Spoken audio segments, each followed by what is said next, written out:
Okay, welcome to another TROM-Cast, the 50th episode. And today we are going to discuss about the Zeitgeist movement. And before we start to discuss about Zeitgeist movement, for those who are new to this, we tried to do these things weekly, but then I was like, okay, maybe it's just too often and we have stuff to do. And I'm busy with Trump 2 now, so we didn't do one in a few weeks, I think. And we try to do this. It's an open discussion, basically, and from time to time we have some guests talk about different kinds of projects or subjects, and we have a way for you to participate. You can go to tromsci.com/chat, and you can see there the details how to participate. You can participate video, audio, or even like writing in the chat if you have any questions and so forth. Yes, so everything we do is straight free. You can find everything at tromsci.com, and we can go ahead and discuss about the Zeitgeist movement because I remember back in the days when I started Trom documentary, it was one of the inspirations for me when I saw the Zeitgeist movies. There are at least 3 movies made by Peter Joseph, but in time they kind of evolved into something a lot different from the first movie. They released 2 other movies, and then they kind of joined with TVP, and then broke up from TVP, and then we want to see what they are doing today. And Brandon is our guest, and Brandon is if you can explain to us, like, first of all, what's your involvement with the Zeitgeist movement, so we all know, where you're coming from. Sure. Well, yeah, thanks for having me on, Tio and Cody. So I work in the Zeitgeist movement is pretty widespread, I guess. It's I do not admin work, but publishing stuff for the social media, for Twitter, for Facebook, for Instagram, and do a lot of content development. I've been around since 2009, doing a chapter in Los Angeles. So, and that would include, doing events, holding meetings, running a website, facilitating a group, a group to come together and to organize to, spread the information and to get society and work with other groups, get people on board with potentials for a new society. The basic train of thought and direction that the Venus Project and the Zeitgeist movement and other movements are trying to head towards. So I've done talks, I've done a few radio podcasts here and there, and that's pretty much what I'm doing. I know a lot of people in the movement by now, and I'm just trying to keep the train of thought evolving and maintain the integrity of things, and that's the basic rundown for me. And I was curious, because you said that you are around since 2009. What can you say about how this Zeitgeist movement started? Like, where did it originate, basically? Well, it kind of originated across the world at the same time. I mean, early 2000, or I guess 2008, late 2008, Zeitgeist Addendum came out, and that was the second film of Peter's trilogy. Zeitgeist Addendum was his second film, and that was more solutions focused. After his first film came out, people were really inspired and motivated to see the flaws of the current society, a lot of the myths, social myths that are perpetuated. And the second film, this Addendum film, this second film that came out in late 2008, really inspired a whole another direction for looking at society holistically as a complete system and unleashing the potentials for humane concern. It was this whole new conceptual thinking that I had never even seen before, that I hadn't seen from any movement or type of thinking, addressing things in a complete system, and I, along with a lot of other people. And I saw the film in early 2009, and I was very inspired. So in Los Angeles, I looked up, how to get involved and to run a group out here, just to simply facilitate a group, bring people together and start to spread this information to the community publicly and whatnot. And I thought it was just a really fascinating idea to, get together and speak about issues in this more serious kind of next level kind of way.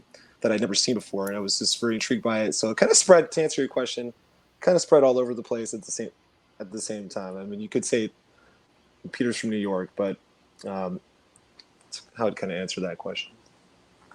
Because it was Peter who basically originated through his Zeitgeist movies, and then basically the second part of Zeitgeist, the addendum part, where they presented the Venus Project. That sparked this Zeitgeist movement that was to be, as far as I remember, the activism part, the activism arm of the Venus Project. That's how it started, right?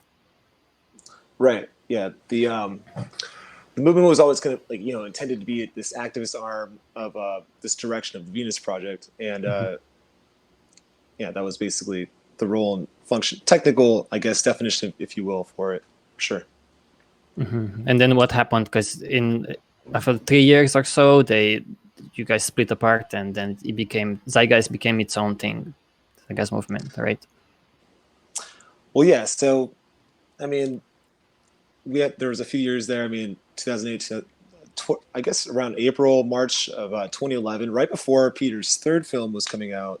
Zeitgeist moving forward, there was this tensions had arisen, and I mean, I guess if you wanted to ask more specific questions, but yeah, generally, man, it's just, I mean, I guess it started basically the Venus Project's grievance with the Zeitgeist. They kind of came out of nowhere with this burning, just kind of came out of nowhere, burning this bridge with the movement. I mean, I remember when it happened, and being in on the international meeting that we were all having, discussing with Roxanne.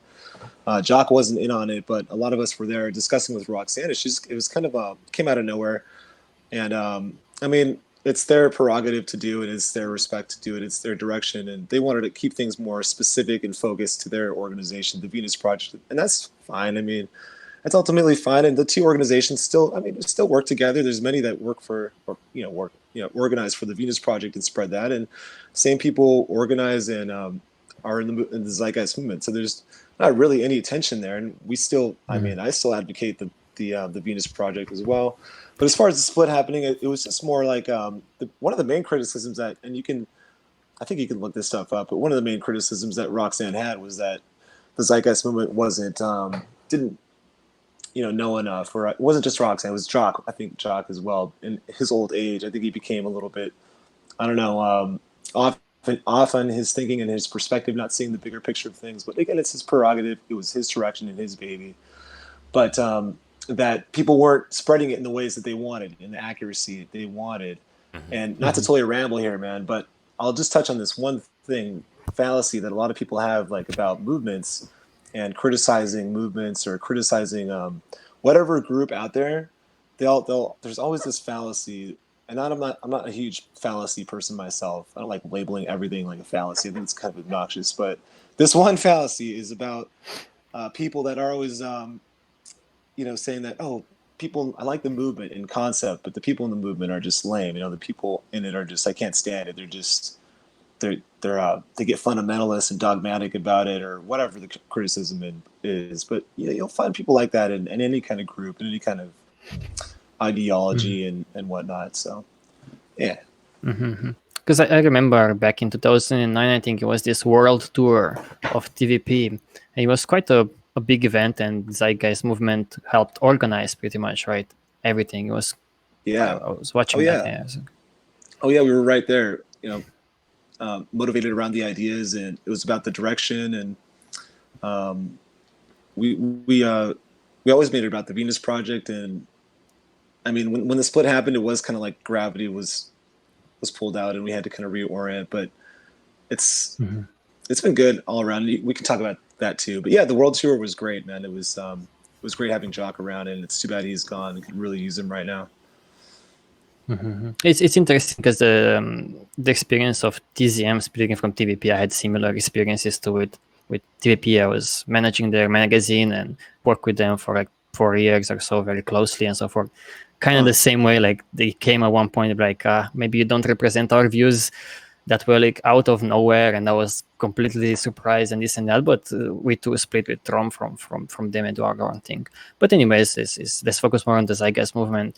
I was curious, like, how would you explain for those who have no idea what the Zeitgeist movement is? Imagine like a kid asking you, what what are you guys doing there? What do you want to achieve? What is this all about? The Zeitgeist movement, the idea behind it.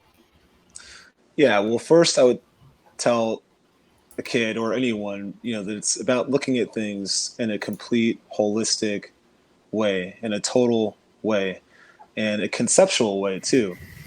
Understanding society conceptually as a set of concepts that come together to form a whole impression of society, systemic thinking, structural thinking, just seeing the interrelationships and how things cause and effect. And it's pretty I know it doesn't come intuitively to people, but once people begin to grasp it, it's really liberating. And I think, people really gravitate towards it. But I would call it radical, holistic change for a more sustainable future based on basic agreed upon principles that all generations of revolutions and enlightenments and thinkers and advancement throughout the history of society have agreed upon, and fortified with new sustainability protocols and a minimalized governance framework, a backdrop of fundamental governing principles that are a benchmark and a guiding benchmark for sustainable, transparent society. What is wrong with this society, though? What is wrong with this society? Some people ask you all the time, because that's how you start, basically, from something is wrong with this society. So what is wrong with this society? Well, I mean, there's over 40 million slaves in the world. There's about 1 billion people starving to death at any given moment. The natural forces of the planet are being disrupted by our industrial methods. Our decision-making process of governing society itself is corrupted by financial instruments of exchange and interest and profit and money interests. And we can't even, so there's just so many, obviously, problems. And the system is corrupted and corruptible by nature. It had an intent long ago when it was developed in the late, second half of the 1700s, where it had this intent for expanding civilization and free exchange and progress. And you expand production so you can produce more, so you can expand the population. So then there's more workers, and you can hire more workers, and you can expand the production process. And I get that, I get that intent for expanding society back in, the 18th century when things were agricultural and very just at that stage. But the way it is manifested, I mean, geez, when the market system was designed, they had, no idea that we could affect the earth in the way that we have, and the dramatic ways that we have. And so the current system, the market economic method of exchange and labor for income, and this growth model that it has always been since, again, it was developed in the second half of the 1700s by Adam Smith and others and classical economists that came along, is just totally out of context and out of phase with current sustainability demands, the complexity of the world, the interdependence of the world, and out of context with the potentials and possibilities that we have. So when you talk about the system, they also include pretty much everything that's from China to Pakistan, from US to pretty much all of them are trapped in this system that you call a market economics, or what we call it it's a trade-based society. All we do is just trade. We put all kinds of rules and all kinds of means to do it, and currencies. Money is one of them. It can be Bitcoin, it can be social credits, and so forth. So this is rotten at the core, basically, and it influences human behavior, because that's one aspect that Zeitgeist also focused on, and it probably comes from, I don't know if for TVP or it doesn't matter, but one core understanding is that human behavior, it's a result of the environment. So this environment is so polluting the human behavior that this in turn creates the problems that we see, right? So another focus of TZM, you probably will agree, that is also human behavior and what influences people to behave the way that they do, right? Mm-hmm. Yeah, that recognition that we are triggered, that we are flawed emotional beings, and that you can't just put laws in the hands of, human beings and expect things to always go perfectly like moralistic. You have to enable it. You have to like mechanistically have that built into the system, and then also kind of lost my train of thought on that part. But did you have anything else? Yeah, I'll be losing I my think train of it's thought a lot, by the way. no worries. We'll bring the train back. Bring the train home. Yeah.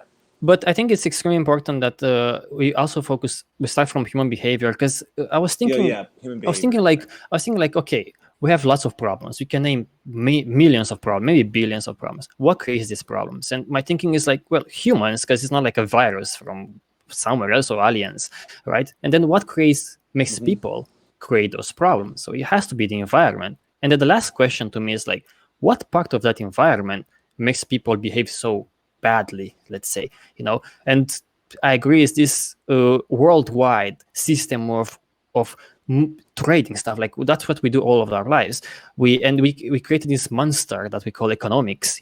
Sometimes when people use the word economics, maybe they hide, they don't know what's the monster that hides behind it, because it's a very convoluted and complicated monster. But in fact, what we do is just like moving shit from one part to the other. I want to make profits. I want to make more and more, So I think that's one thing that I've seen also in the Zeitgeist addendum, and also moving forward, focusing on human behavior. I'm not sure if at first, but it's definitely a key part, right, of the education. Exactly. Yeah, it is a key understanding that we can be influenced one way or another, that we're not just deterministic, that it's about facilitating the right kind of behavior that we want, because you see obviously a great range of different behaviors and cultures worldwide, and that's encouraging too. And you see, I mean, when you a healthy society, it produces healthy humans, so that's like the kind of thinking. But people are so they just so caught up in blame and seeing things superficially, and not seeing the kind of liberating, compassionate underlying view of that certain conditions, preconditions, as a lot of us call it in the movement. Because that's also a key. Yeah. It's a key to not blame people, because in this world, everybody's like, oh, look at these motherfuckers, making so much money, and look at these companies, blaming.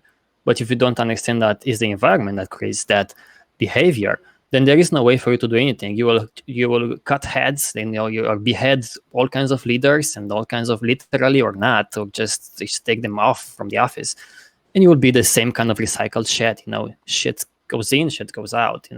It's basically the same thing. I think that's the power of this kind of train of thought now around TZM, TVP, and TROM as well. Don't accuse individuals, don't accuse companies and so forth. Understand that it's the environment that creates those. Change the environment in order to create better behaviors. I think that's a very powerful statement, I think. Totally. Yeah, even billionaires, I mean, as much as we like to talk shit about, Bezos and other billionaires, it's just a person that was brought up in that environment, and that was the reason he became who he is, Exactly. Yeah. And a lot of people, when you bring stuff up, this systemic structural perspective, a lot of people like have this response that you're absolving someone the responsibility of their individual actions, that you're absolving them of their personal responsibility. And that is obviously goes without saying that people should be held personal account and responsibility for their individual actions. But personal responsibility, and you hear this a lot, I mean, and it totally is a way to get corporations and the ruling classes and the corrupt mechanisms off the hook, actually, from being accountable, is to always put it on the individual actions, that it's always the individual. The working class has always been blamed. That there's always the oppressed populations have always been gaslit, that it's their fault for their own oppression. Couldn't possibly be the system itself of hierarchy and power and inequality. That it's this individualistic thing, that society is run individualistically, that if we're all just that's how it will run. But personal and you can say this, that personal responsibility is not a system. It's not a system. It's an obvious moral code that we should all go by and do go by as basic empathic social humans. But we have to design a system at some point to facilitate those behaviors, morality, facilitate progress, through our social structure, through conditions, through environment, facilitate, innovation and progress and working collaboration and like non-stress. Because that's another thing that's so wrong with the current system, is that because there's so much inequality and tension and economic insecurity, people are constantly stressed. And when they're stressed, they, make bad decisions and fall into addictions, but they also, blame other people like we're talking about. And they become so tribalistic and so anti-systemic, if you will. It's like when things are so stressed, that's when people blame and become more tribalistic than ever. And I feel like that's so happening right now. I think one of the ugly powers of so-called capitalism is that they put all of the blame on individuals. It's like, you didn't succeed, it's your fault, and it gives this illusion of having lots of choices, and people don't want to get away from this because they think another society is going to take those away from them. They have so much freedom and so many choices today, and they can succeed like anyone can be Bezos. Basically, that's what they think. That they fear another society where you provide for them, where it's more equal. They kind of fear, in a way. I understand, that you can fear this if you have a top-down decision making system and people decide for you. And I've gone through this kind of movements like technocracy and metabolism in Japan, and even back in from Karl Marx to Robert Owen, who invented capitalism and socialism. People are afraid of these implementations of such ideas, like from Romania to USSR. They think that is going to be, the alternative. You take away their options and their choices, and you replace that with like a predefined life and a predefined way for you to do something in this society. So why don't we talk a bit about how do you see, what is the alternative? I understand, let's say, that this system is completely fucked up, but how a society could look like that's different from this wonderful society that we live in? Yeah, I mean, especially with the socialist fear about concentrated power, that it's going to be some redistribution of wealth. Again, harking back to the socialist communism, and those were hierarchies and corrupt concentrations of power, just like capitalism is. And it's not about that. It's about minimalizing, government and all that kind of, minimizing corruption and power. And then, what was the other part of your question? The second half of it, I missed it. Well, I'm trying to think like any normal human being who comes across these ideas, and I think I will ask, what do you want to do about this system? Because yes, you might say those were badly implemented, like say socialism, communism, and so forth. But what is your approach? What do you want to do about all of these problems then, as the Zeitgeist movement? Well, it's about developing a core set of principles that we can begin to organize a new economic framework around. And I would tell people broadly here that it's not about imposing laws upon things, but developing a core framework of sustainable principles and updated methods that we can all unify around across the world, that will be so fundamental to people all across the world, that we can create this unification towards a new infrastructure, a new holistic, society. And it's not like the whole society has to know everything that's going on, and it has to be just always unified. There will be just decentralization and localization and independency and autonomy. But that's the general vision that we're going for, a new framework, and away from the isms. There's no need to fall back on any ism, or the principles and basic ideas that don't deserve any closed ideology at all. It's an open, ever evolving direction. And you can call it framework, a new model, a new system to replace it with. What is the core feature or core features of this new system? If you were to talk about, okay, we have a different vision of how the world could look like. What is this? What are the core features of this new world? What is it based upon? What is it taking into consideration? Yeah, sure. And I'll also just real quick say that it's not like we just one day cut the ribbon and launch this whole new system. It's evolutionary. and we have to transition it from where we are now and bridge it, be good at bridging from where we are now from the current system, because we do still have the current systems in place. We can't just ignore them. We have to confront them and engage them. Excuse me. Have good inside system game and good outside system game, if you will, to, you know, push things forward in different transitional routes and facets. And we can talk about that. That's an interesting area to explore too. What kind of structural shifts will unlock a path for progress? You know, if you could go after structural mechanisms for transitional stuff right now, what would be the things that you would go after? You know, those are great conversations to have, especially with the unrest happening across the world right now. But core features of a new system, it would be fundamentally focused on sustainability and the well-being of people, and you would have resource allocation just like we do now, but streamlined. I mean, facilities that are much more productive and efficient and autonomous don't require all this labor. I mean, look at all the labor that has been shed from this pandemic, and things still run perfectly fine. You know, there's half of, I think I saw a thing that said half of the U.S.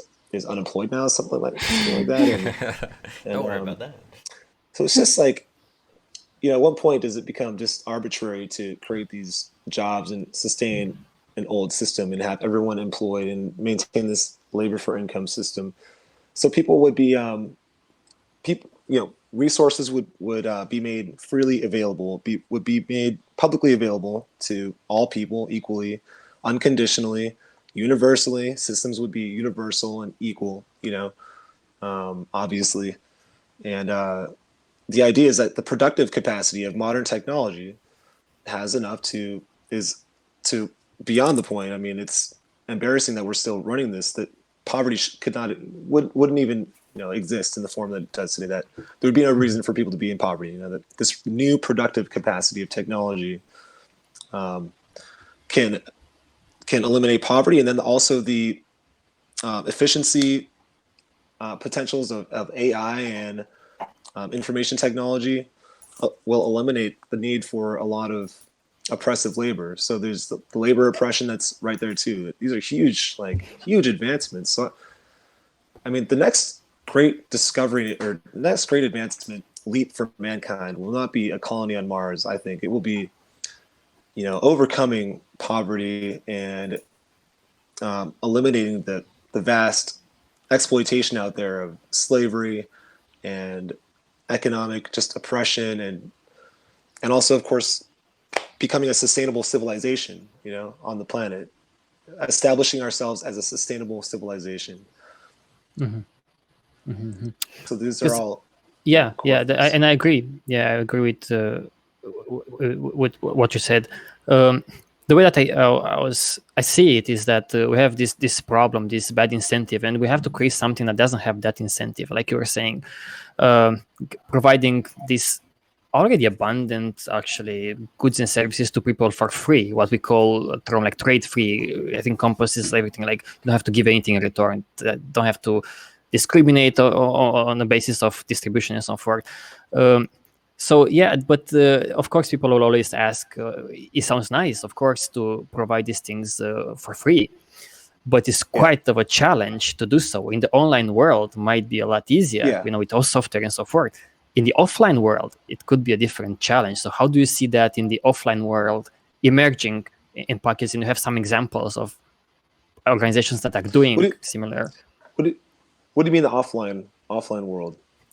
I mean, like the distribution of, say, food, for example, or access to housing, or to healthcare and so forth, rather than Wikipedia, for example, who provides free education for the world, which is easier to do so in the digital world because you can replicate billions of times, the infinite amount of times, every book, every digital good. But in the offline world, let's say, it can be a challenge. So how do you see that being achieved? Yeah. Well, I think people will fill those same roles in society, that the roles of education and science and other, I mean, relevant roles that people want to continue on, and the basic functions. I mean, there is a place for, I mean, in-person physical teaching. There's nothing like being physically around other people, learning, for example, you know, speaking of education here. So those things I think will continue, and that people will want to do those things. As a quick aside here, I think just to pull on this pandemic context, that look at how many people just, it wasn't even about that they weren't having enough income during this pandemic to feed their family, although there were many people like that and are. But there's many people who just wanted to go back to work because they missed work and they missed being a part of something and miss being vital and miss working alongside each other and for the purpose of each other, you know, that people like and love and really define themselves on contributing and being vital and being a part of something that does something, you know, accomplishes something. So anyway, that people will still carry on those roles is all I'm rambling about, is that, you know, regardless of things that are made publicly available, people will still want to be vitally involved in all aspects of society. Creativity and discovery and philosophy and exploring the oceans are hardly, they say, not that much explored. Obviously space science, and there's just, I mean, a whole new paradigm, I mean, enlightenment as they call it, would unfold. A new scientific enlightenment would unfold if we weren't just constantly stressed by economic inequality, which is just, it's just so unfortunate, you know, to have come this far. We have all this technology. I mean, nanotechnology, geothermal technology. I mean, all this abundant producing efficiency. And but I digress. But the main point on that, again, if you could pull me back to the, you were asking.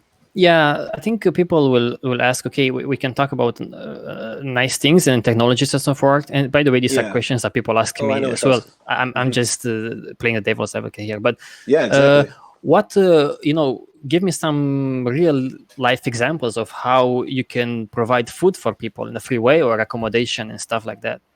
I see. And I was just also going to say before I touch on that,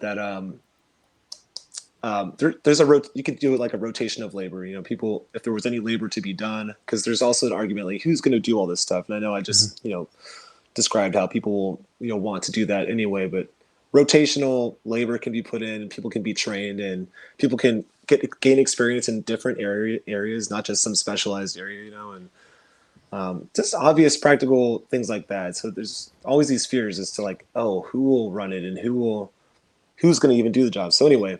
But these facilities, there's vertical farming facilities that have a great productive capacity that can be concentrated. It just, you know, goes up, and it can be, it doesn't have to rely on climate as much, and uses a lot less water, which a lot of water is used in current agriculture.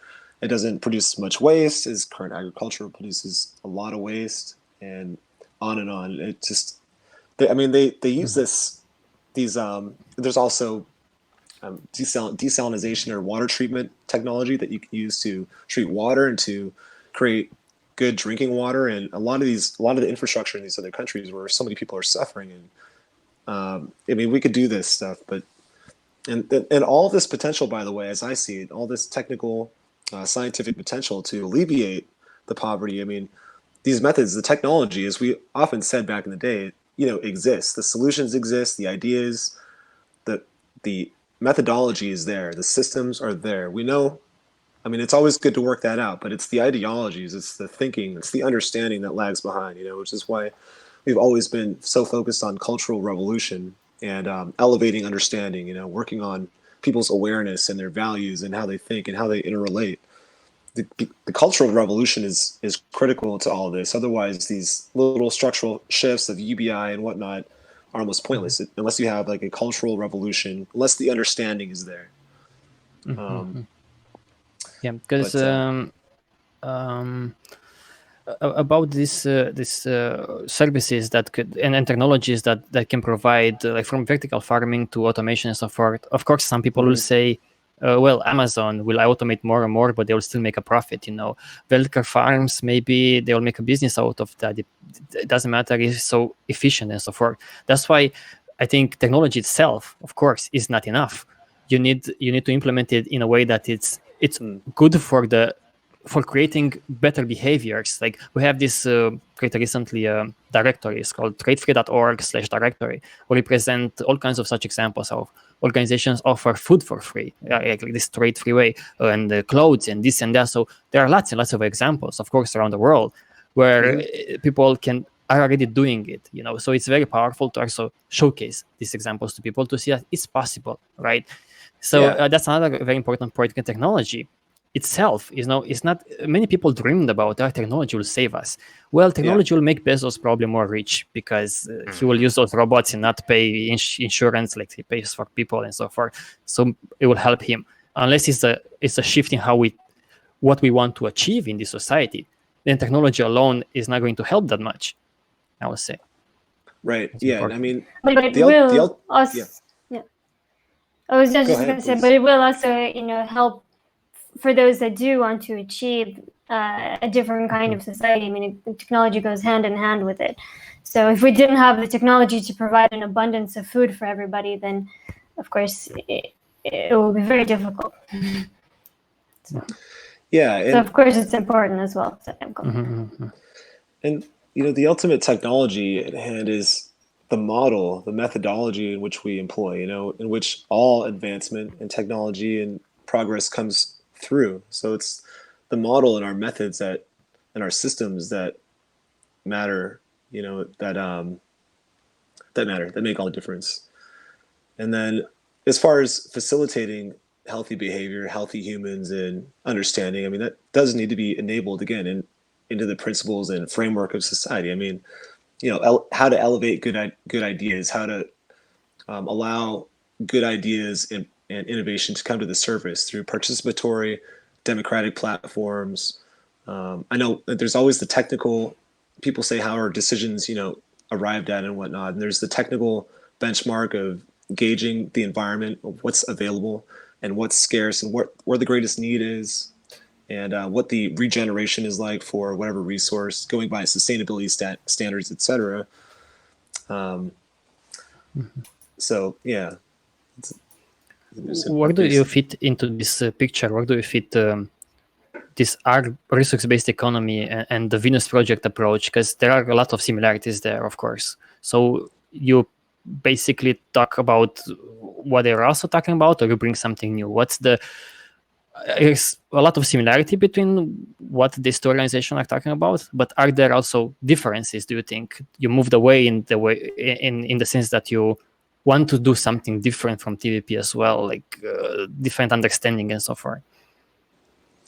Well, the Zeitgeist movement, I would say, is we always use the term train of thought. We're an open-ended train of thought which puts together different core principles of systemic, holistic thinking. We're also a social movement. We're trying to engage the structures in place to move them in the right direction. We're not just a vision, although that is a very core piece of it, and that's what a lot of movements and a lot of things are missing out there. That there needs to be something that we're moving towards, a vision, and that was one of the great things about the Venus Project, and beautiful, inspiring, galvanizing things is that there was something to move towards. It wasn't just about being against things, which so many people are. Just all they know how to do is to be against things because that's all they see in the media, and everywhere you go, everyone's so. But it's not. You can't just be against, things. You have to be. It's just as much about what you're moving towards and what that vision is and that new framework. And obviously, the Venus Project put that together in a way that no one had ever seen, and we try to carry it forward too, and build upon it and evolve it, and make it comprehensive and put it into context for people. As things are moving forward and developing here, to always be able to reconcile this larger vision that we want to move towards against the current system and against what's happening now, to be able to put things in context and see how we can transition to it. We have to be able to bridge things at a certain point, and there's multiple facets of transition, but I'm kind of going off point, I guess.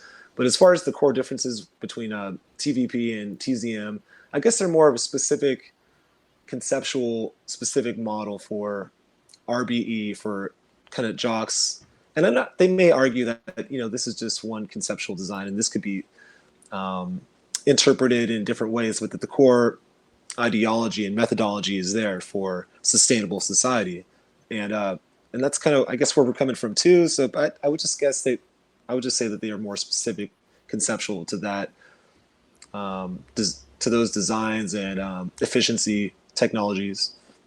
But and the Zeitgeist movement's more, I don't know, I guess, not to, I mean, people can decide who we are or what opinion they have of us, but I would just say that we're about radical, holistic change of the current systems in place, and engaging current structures, but pushing transition outside the system too, in parallel to the system, and pushing understanding, pushing the right understanding to affect the cultural revolution and change, and get people up to speed, and get people rational and sane. And people say that that's such a huge task, but I don't think that has to be such a huge. It just has to be addressed. Look at how many people have come around since the unrest of a few months ago. So there's a cultural revolution of sorts there too. So it can happen. Populations can shift in their thinking. Mm-hmm. It's interesting to yeah, Cody, sure. I just had a question to add there. So other than individually advocating, for these concepts and stuff, is there anything we can do to accelerate like a change, like I guess like take a quantum leap kind of thing instead of this kind of slow one-on-one or these kind of talks that people see and sharing ideas? Is there anything we can start like implementing physically or ideologically that'll really kind of help accelerate, or that you've seen maybe accelerate this force a little faster? Totally. So yeah, there's the ideological that you said, the thinking and the values and your understanding of the world and of the current system and of new systems. And then there's the methodological, as I'll put it, the systems, our methods, and how we manage scarcity, how we manage our labor, and how we manage resources, and how we define systems of sustainability, how we define systems of safety, with law enforcement, and how we define our democratic processes, all that stuff. So, but the ideology and the thinking remains the great barrier to change, doesn't it? So that's so important. And, it's okay for people, whoever is out there, just keep processing things, that is doing things. Sometimes it's a nagging feeling that you're not doing anything, and that that there's this rush to be busy at something and to have some tangible return on whatever you're doing. But when you process things and take time to formulate deeper solutions and understanding, then it really goes a long way, I think. There's so much simplistic hot takes of everything, and everything's just about being provocative and extreme. And while it's great to have conviction and we do need radical change, we also need to understand the nuances and get into the dirtiness of transition and what mechanisms we can begin to push and to have nuance and context for things, Absolutely. I've seen this interesting documentary called "All Watched Over by Machines of Loving Grace" by Adam Curtis. Recently, I rewatched it actually because it's an older one, and there are some ideas there that are very interesting about technology that I knew before, and I was reading about them before even watching documentaries. But here's the thing: what he presented in a very interesting way is that for the past 100 years or so, lots and lots of groups of people said we need to change the society, and we can do that now because of technology. And I've realized that there are so many ideas that are extremely similar to the Venus Project and Jacques Fresco's thinking. And I still think that Fresco probably got a lot of inspiration from technocracy, from Bucky Fuller, from metabolism in Japan, from all kinds of other like kibbutz communities and so forth. But what made me a bit like skeptical is that I've seen this story repeating of technology is going to like create a better world, a new world, and people have tried. There are these communities that formed when Buckminster Fuller was popular, and they tried to build these dome houses and try to make their own communities. Kibbutz is probably the most well-known one because it's like 2 million members, I think the biggest one. Even this guy Osho, whatever, with his spirituality, tried to make a self-sustainable city in US. Actually, they took hold of the entire US and thousands of people and became self-sustainable. Sorry.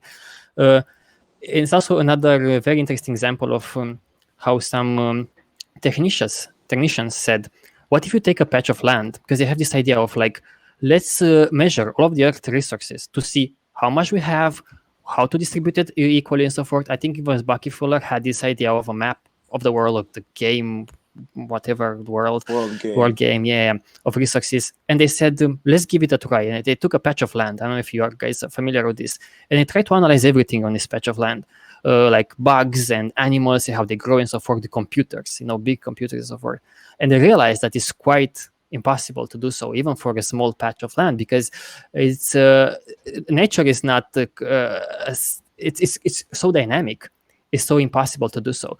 And these ideas that I'm mentioning them because are all about technology as a savior and letting us measure the resources and create a better world and so forth, which I still think is possible to do with technology. I didn't agree with this, but also it gives me this feeling of like almost deja vu. What if we are one of those that were in the past and said the same things like, okay, we have technology, we should measure resources, distribute them equally and so forth. So I wanted to ask you if you are aware of other such movements and other such tries and trials of self-sustainable communities and technologies trying to be the savior, basically. And do you think they're relevant? So are you aware of such movements? Technocracy, Buckminster Fuller, and the others that I mentioned. Are you aware of those and what they tried and so forth?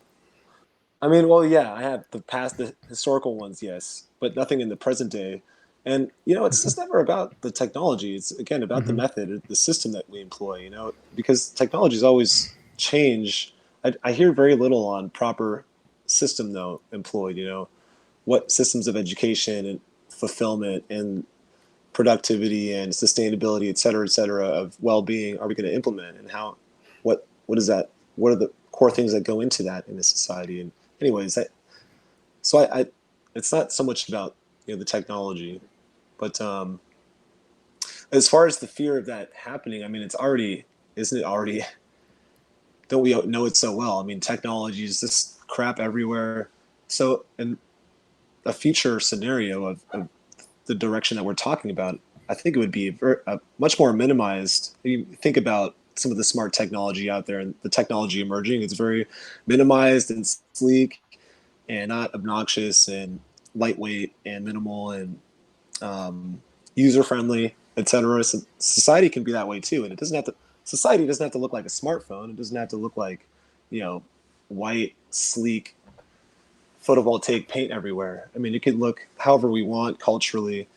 It could be adapted in many different ways if you just, use your imagination a little bit. Obviously, it's a really fun and interesting, fascinating to think about how these things take like, a resource-based economy design and model and how it might map and be culturally adapted in different regions. But, just that, technology is just already everywhere today anyway. And just as far as defining it, as a form of something that has a function and utility, I mean, just about everything could be considered technology. And we certainly don't want stuff everywhere and technology up in everyone's faces, But what this these examples kind of failed at is not as much as technology. Actually, it's how to organize themselves, and that's a tricky bit because it can be, people are complex creatures, and we are so many on this planet. Of course, it seems like it's impossible to ever change this mess, and we are more and more people, and we only talk about these people like 3 billion or so who are well off, but what about the 3 other billions or more that are starving or are extremely poor and know nothing about anything, basically? It's not like the other motherfuckers know much. They just know like a lot of shit about nothingness anyways. So that's what for me got my attention to go a bit through these movements that were so similar.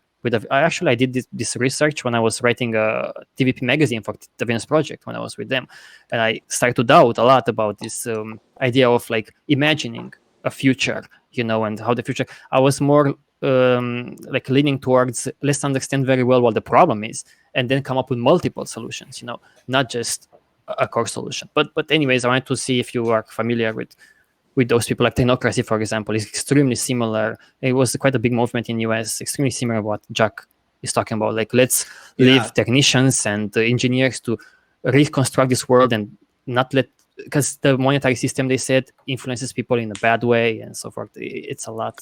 Yeah, I mean, we're already in a technocracy right now. And I mean,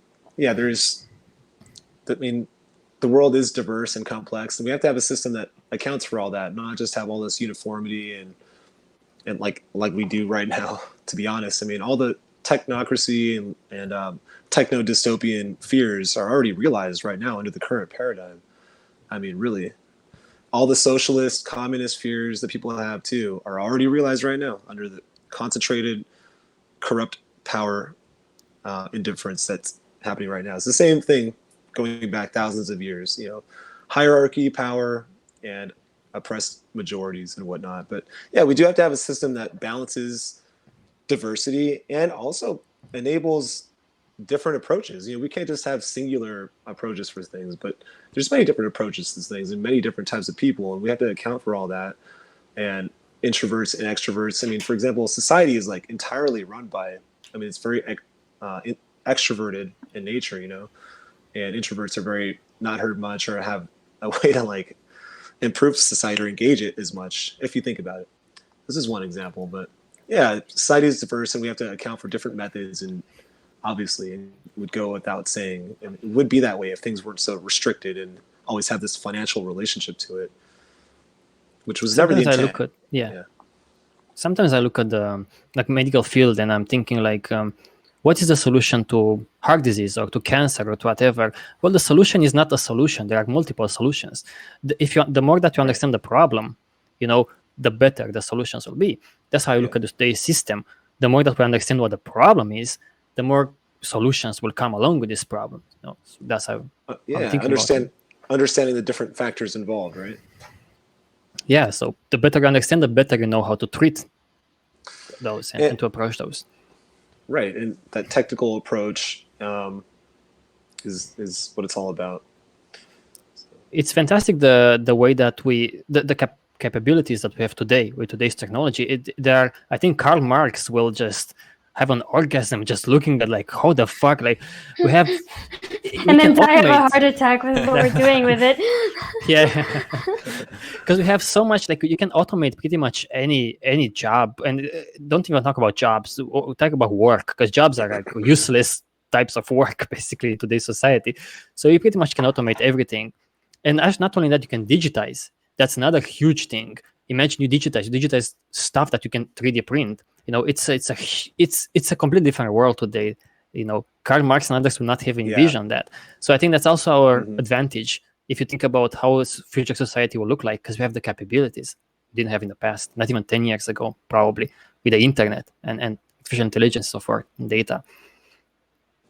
Totally. Yeah, the productive capacity pushes things to a whole new level because it removes survival stress. When people aren't constantly stressed, who can dedicate any time, any appreciable time to moving society forward or defining a new model for society or working on social problems or moving society forward at all when you're constantly, pressed with economic concerns and, just different economic pressures. When you're you can't have a society like that. And even those who simulate it in a way, like I mentioned in previous TROM-Cast, but I was talking to this girl who wanted to work for the UN and try to solve the worst problems. They have a list of problems. And I was asking her, like, but do you really talk about human behavior? How many times do you talk about human behavior and what makes people create those problems? And she said, like, none? No, not at all. What about the system that we live in? And they don't really talk about it. And the way that I think about it is almost like a doctor that doesn't touch the genitalia. It's like, oh, you don't touch the system, don't ever touch the system because that's a no. So unless we touch it, unless we touch the system and ask the system, what the fuck is this system made of? I don't think we're going to see any change. And I wrote a book, The Origin of Most Problems. It's like 1,000 pages long, going to so many examples of how people try to solve things with laws And just one good quote that I really like is this guy who was selling guns at the border of US and Mexico. And there are so many laws in US that you're not allowed to sell to these people or these people. And they ask him, do you think laws prevent this selling of guns, like illegal guns to mafia in Mexico? And he's like, no, ma'am.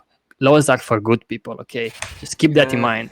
Meaning that they have no influence. If you are influenced by the environment to do something bad, laws are not going to stop you.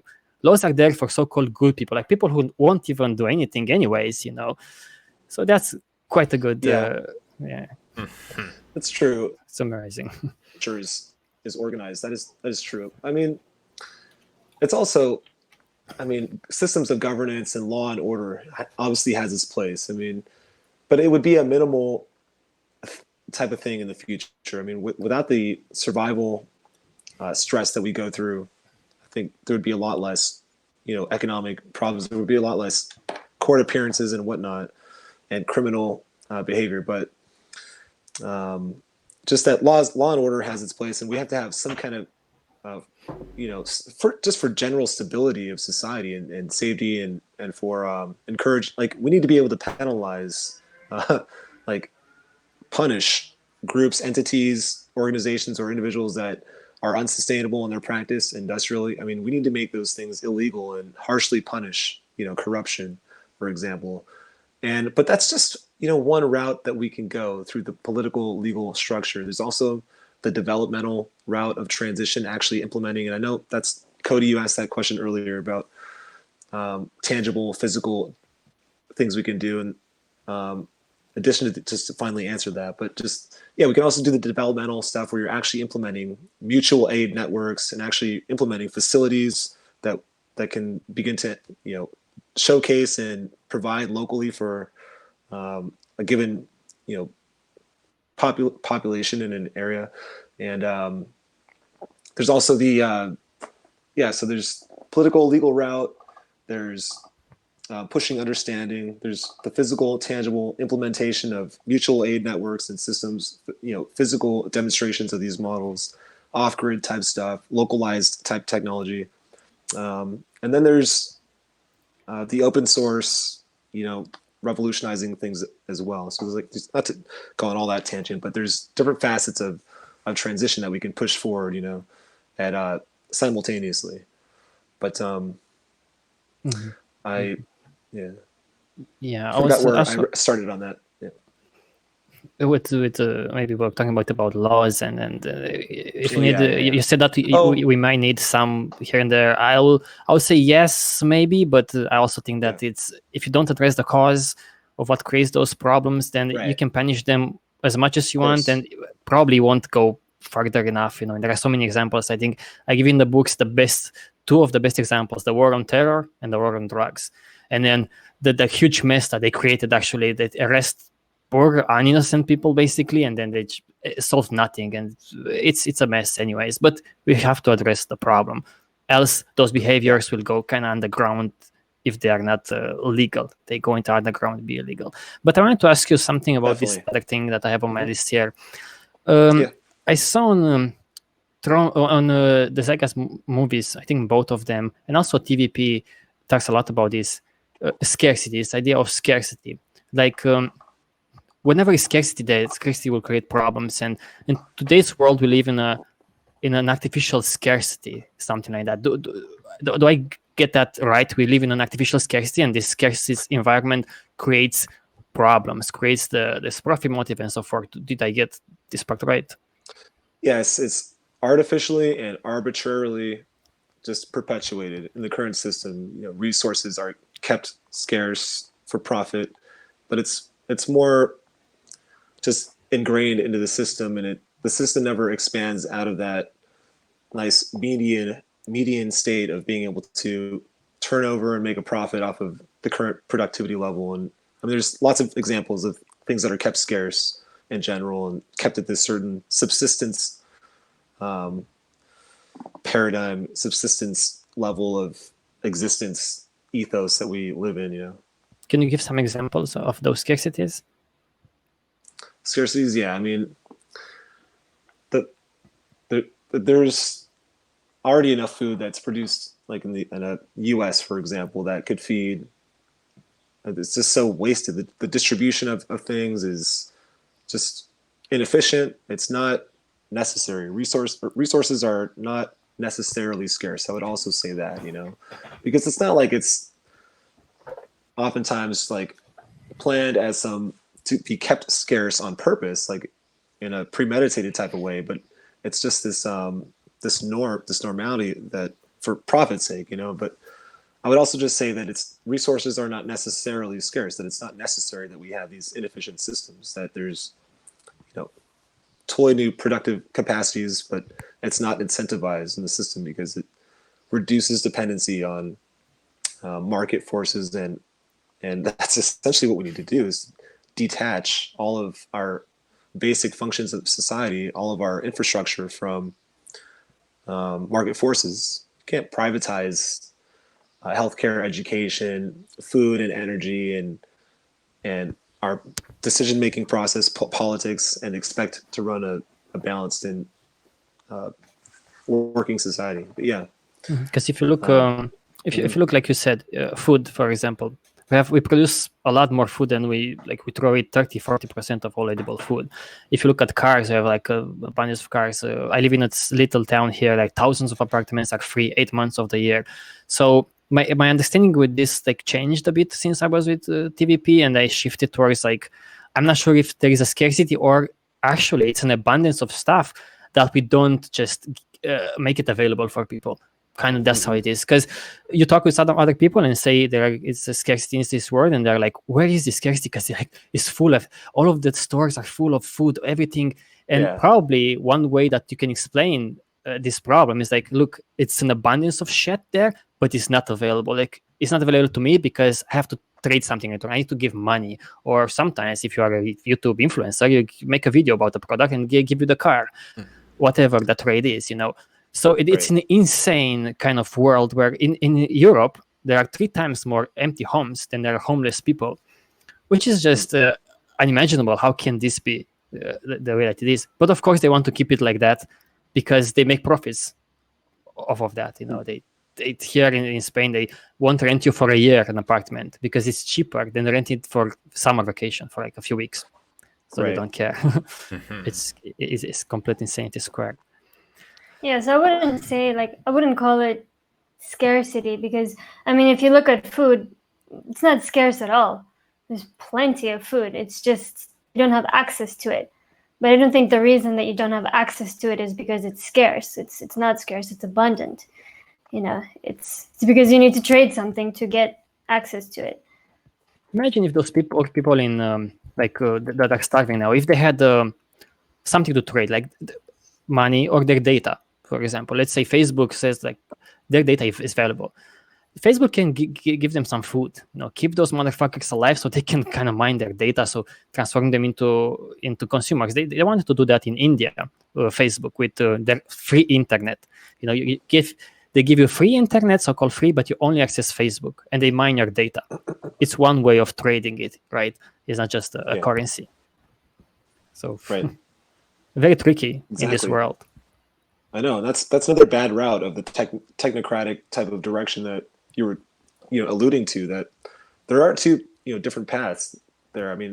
Through the invasion of privacy, and then with automation coming on, there's different scenarios where we could become even more oppressed and not needed by the establishment, but I don't really see that happening. I feel like the establishment, if you will, needs to maintain some kind of maintain impression and maintain buy-in and by the population, and it can never lose that reputation, lose the faith of the people. So I think that technology is coming in to kind of change things, and the system really has nowhere else to go. I think it, just by the nature of technology and open source and that whole technical revolution, that I know there's a lot of scary ways that it could go as well, but I think by the nature of it, by the nature of our shared social interests around basic social goals, that will come forward to take us in the right direction. But Open source yeah. it's a very interesting example of what happens in today's world if you do good things. Of course, we have an open source Linux distribution called TROM-Gyro, and I'm curated hundreds of apps. I'm getting involved into this world quite a bit. But what I observe is like open source, of course, itself, like any technology, is not enough. There are many profiteers there. And we even have some news today for like showcasing that. What I defined it is, if you do something, if it's what we call as a trade fair, like you don't ask anything in return, so if there is no incentive there to do something bad, then it's very likely to be a good product, like a piece of software. I've seen pieces of software who are open source, but they want your data. Like Facebook can say, okay, they may not be open source, but they say, okay, we are free. They are not free. They are money free. They're not trade free, because you trade their data, you trade your attention, and so forth. So that was my shifting more towards this world trade, especially because of digital currencies now. There are so many Bitcoin, Ethereum, whatever coin, Flex coin, whatever the fuck coins, and they think that they are a good alternative to the system. But in fact, if you look at it, you will see kind of the same, not only distributions, like at the top, 1% owns most of the cryptocurrencies, but also engaging in crimes, engaging in bribery, engaging in the same kind of perverse and really bad oriented behaviors that you see in today's society. That's one example. Another example is social credits in China. They use that as a currency. You get better social credits, you can get a car, you can get a loan, and so forth. So that's why I shifted a bit away from this money problem. I'm talking about more like trade. I've seen also from Peter that he's also talking a lot more. I like that. Okay, this trade system. Money is just one way. Of doing this. So I think that's also something confusing that needs to be a bit explained to some people, because they may confuse those things. They may say that we have a better currency here. Money is bullshit. Let's invent a better currency. So I think that's worth mentioning. Totally. For sure. I mean, currency is a way of managing scarcity and managing the hierarchy, and it's an instrument for measuring value, deciding on value. But there's the labor that comes in, and then there's the product, and deciding all these values and competing measurements of value, competing interests that want to. There's the employer who's trying to pay you the least amount, and then there's the employee who's trying to make as much as possible. And there's always that tension there, and then you have interest, and you have all these just become abstract and detached from tangible physical reality. The value that we place on, and that's why it's not just revolution of values, as we often say in the ideological sense, but also our valuation processes, how we value resources and the value we place on them, and how we decide value is. I mean, the whole labor for income system obviously needs to go. That is totally, as we keep talking about, unnecessary at this point to perpetuate. But the instruments of currency, we can all understand. Again, developed back in the second half of the 1700s with the Wealth of Nations and Adam Smith, and this intent for a free exchange and expanding civilization and expanding the population. We can understand that. I mean, it's just the same as, tribalistically, how we've played out human history over time, just expanding and competing over territory. I like to look up those geographical history kind of lessons that go over the quick history of what land has been taken over time through different regions, like in the US or just even globally. You can see different pockets and colors changing hands, and all over the world, just land's been taken and dominance has come in, and then other dominances come in to take it over. And it's just this long history of expansion and empires and just competing tribalistically. It's just that whole paradigm needs to go. And we stand at, confronted now with this paradigm shifting technology. And that is what we need, is a paradigm shift. It can't just be little structural change, what we consider to be, quote, big change. That's not what structural systemic means, or a paradigm shift means. It means specific targeted structural change that will be paradigm shifting to get us out of this survival stress and this scarcity paradigm that we live in. If you open up any basic college economics text, it'll say the first couple paragraphs that about market economics that resources are inherently scarce. In some way or another, it'll say that resources are inherently scarce. And that's just totally out of, phase with the modern technical potentials now. Resources are, again, not necessarily scarce anymore. And we don't have these things, which also is assumed in this scarcity, referring to scarcity here, mindset of market economics, which is that we have, these insatiable wants, and that we'll never be satisfied, that we'll want so much things. And that's one of the main criticisms that we always get, right, in the movement, that how are you going to satisfy everybody? You can't, people are going to take advantage, and we just can't be controlled. And, but so to pare down, the market's intent back when it was developed was free exchange, expanding civilization, deciding on value, and it had a collaborative intent, to exchange, to collaborate. We can understand it from a collaborative perspective, but just the way it's manifested now is obviously insane. And when you have survival on the line, and when you have survival stress, and when you have extreme power and wealth on the line, you can't expect, emotional, flawed human beings to act rationally and morally in that.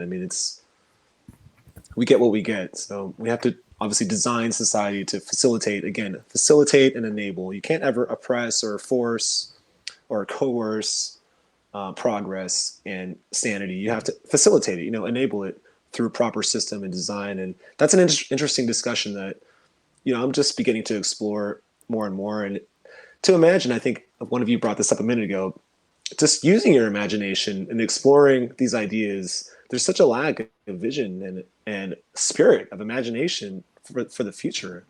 Everyone just, again, knows what to be against, and that's the popular thing. But gosh, if we could just get people motivated and reaching towards something beautiful and inspiring. Going back to what I said a few minutes ago, it's the Venus Project that galvanized, and the movement that popularized it too, that galvanized so many people because it was a beautiful vision that we were reaching towards, And so that's a lot of our work in the movement going forward is developing content, developing this new framework, building upon the models of the movement's general train of thought for a new social model that's transparent, automated, and free of corruption, minimizes suffering, that is sustainable, and building upon that stuff, but keep it evolving too, and always seeking transition where we can emergently change things, But the scarcity, just to come back to that, it's built into the very fabric, ideological fabric of, and you'll hear these talking points in interviews, and you'll hear it all over if you pay attention. That's what the one final talking point on a lot of this stuff is this. You have to have these businesses, you have to have labor. They don't say it specifically like that, but it's implied because of this incentive concept that God forbid you give people too much money, or give them too much of a stimulus package, because they'll become lazy, they'll take advantage, or they'll just lose their drive and their incentive and whatnot. There's the same incentive argument that you have to force labor and you have to force productivity. But that's not the case with humanity. It's evident that we are innately driven, innately curious to want to engage. It's only when we're oppressed and so destroyed by constant labor and the rat race that we all were running before this pandemic even came down, that people will want to take time off and quote be lazy. It's only when we're so oppressed would we ever be so just want to sit around and be lazy. Thinking of like people want infinite things, or they want to like more and more stuff, I think it's a very myopic view, of course, because we live in a world where we are bombarded by advertisements. Everyone wants to sell you shit. Of course people want 3-4 cars even though they don't use them. Of course people want 45 t-shirts or 145 t-shirts even though they don't wear them. It's not like they have something innate that they always want to reach farther and farther. And farther what? You have 45 types of beans in the supermarket. They are all the same anyways. You don't, it's an influence of this society rather. So it's the other way around than people wanting more and more. So in the scenario society, the same the wants and even the same the needs, maybe, but at least the wants there, because the needs are needs, but needs will be much saner, of course. You cannot take people from this society and not think that they are influenced by the society. Of course they are influenced by the society. Yeah, It's totally. ridiculous. They're just doing what the system reinforces, as we say. They're just completing the pattern, if you will, of the system. This vanity and wealth signaling and ego and indifference and just being on this high of narcissism and winning and like self-made, and people choose their own reality too. No one can even agree on any. People can't even agree about separating in large crowds in the middle of a pandemic. They can't even agree on climate science. They can't even agree on basic, sustainability or social equality rights. That should be so basic and vanilla by now.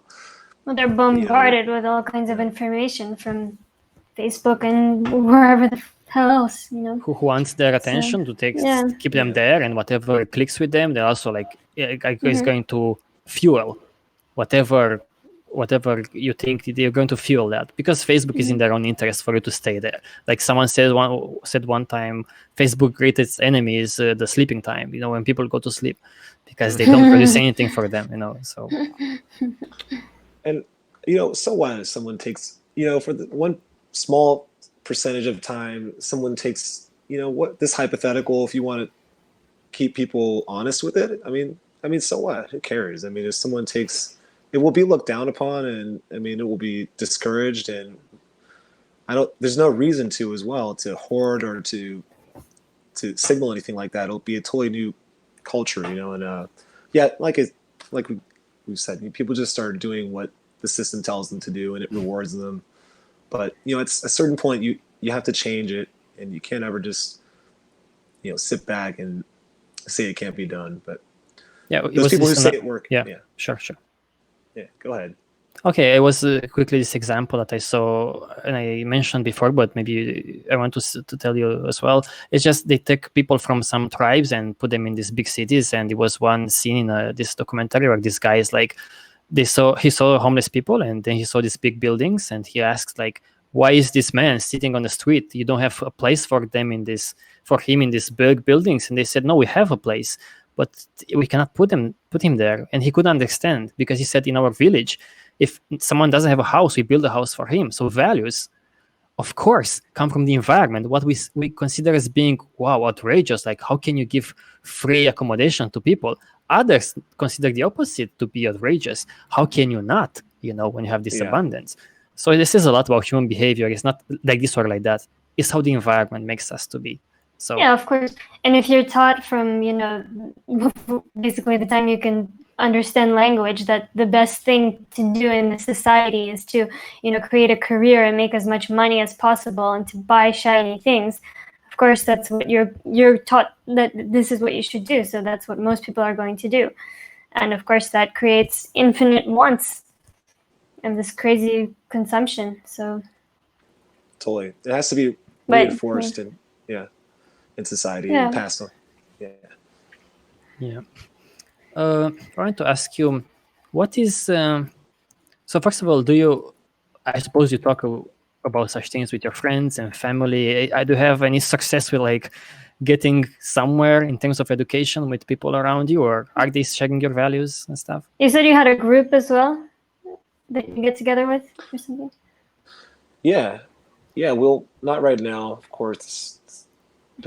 Things are so shut down, obviously, that we're not able to, I'm not scheduling anything myself with this pandemic, but we would meet, not as much as we'd like a lot of times, due to, again, it's so hard to dedicate yourself to this stuff consistently due to pressures that are always there. But we would have a group. And I'm sorry, what was the other question you asked? If you like, before? Like me, like I and others, we have these ideas about society and so forth. Most people don't. So it's hard to avoid not to discuss with your family and friends. Right. How does it go? Well, you go through different phases, don't you? You talk to people, and I just can't help anyone who hangs out with me. I always I'm always constantly like tying every experience or situation back to like an economic analysis of something, like some like future scenario, or how we might, what's, you know, fundamentally wrong with whatever mechanism that is in front of me. So anyone hangs out with me, like all discussion or things always tend to like come back to that. I exaggerate a little bit, but I mean, the people who are around me aren't always in totally accord with, you know, what they support me, of course, but they don't often grasp it or can engage really in communication. But I know they're listening, and I think it's, you know, like planting seeds, and that it's interesting to see how people engage more and more though over time. I've noticed family and just friends around me that as time goes forward, not ever being in a forceful way about it, you know, grilling somebody, trying to convert them, because it's not about converting anything. This is an open kind of direction that society needs to move towards. Sure, it's an ideology, but not all ideologies are the same. You can have an open ideology that's adapting over time based on fundamental principles. So anyway, but it's interesting to see how people, you know, engage more and more the more you kind of just bring stuff up and talk about stuff. But yeah, what about you guys? Mm-hmm.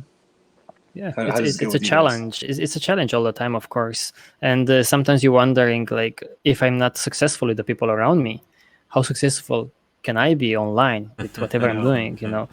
Because also Zeitgeist is focusing mostly online, as far as I understand. That's the big reach, you know.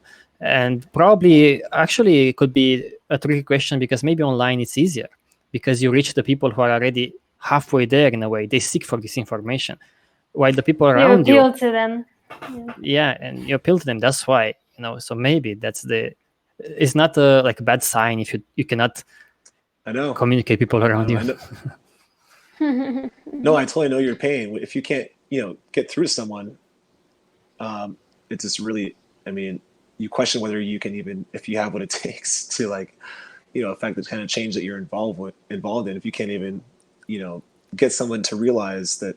I think I said to one person, a close family member, you know, like, I think I just finally asked them, you know, you see no fundamental flaw with the capitalist system in place. I had to ask them, you know, and they said, you know, yeah, I do, you know.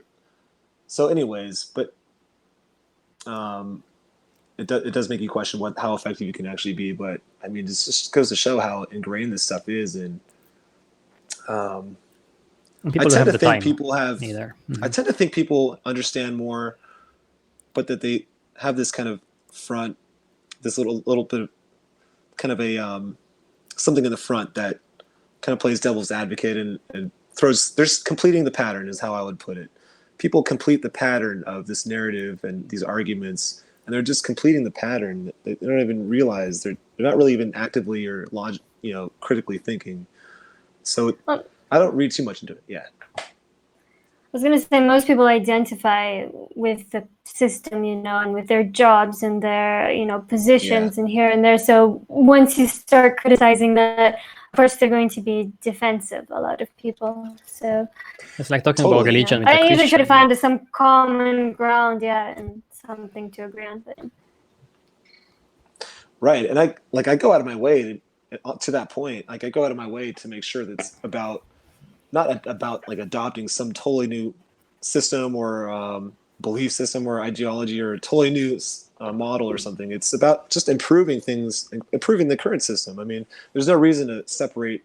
People have this identification as if some totally new system or way of life needs to be adopted. No, we just improve current systems right now. We liberate society and set ourselves free. All the systems and values and ideology and empathy and creativity and innovation and wisdom is there in place. It just needs to be, you know, liberated and set free. But yeah, that's what I would say about that.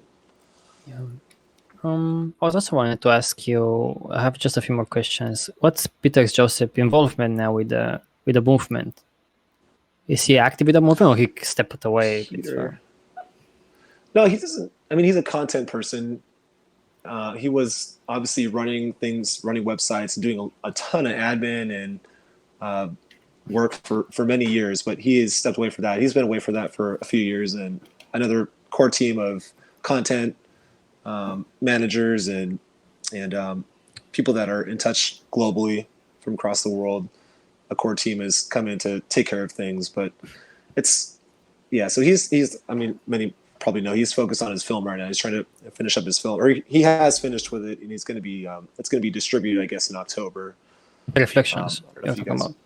Inner Reflections. Yep. It's not the same kind of Zeitgeist movie. It's a different kind of. It's a documentary movie. It's a film, right?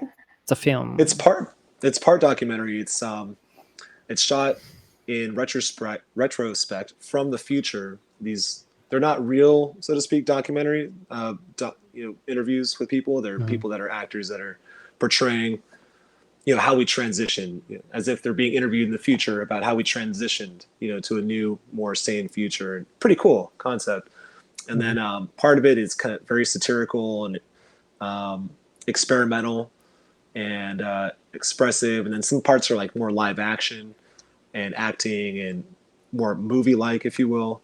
And then some are just kind of different elements, different styles kind of integrated together in that movie, a few different styles.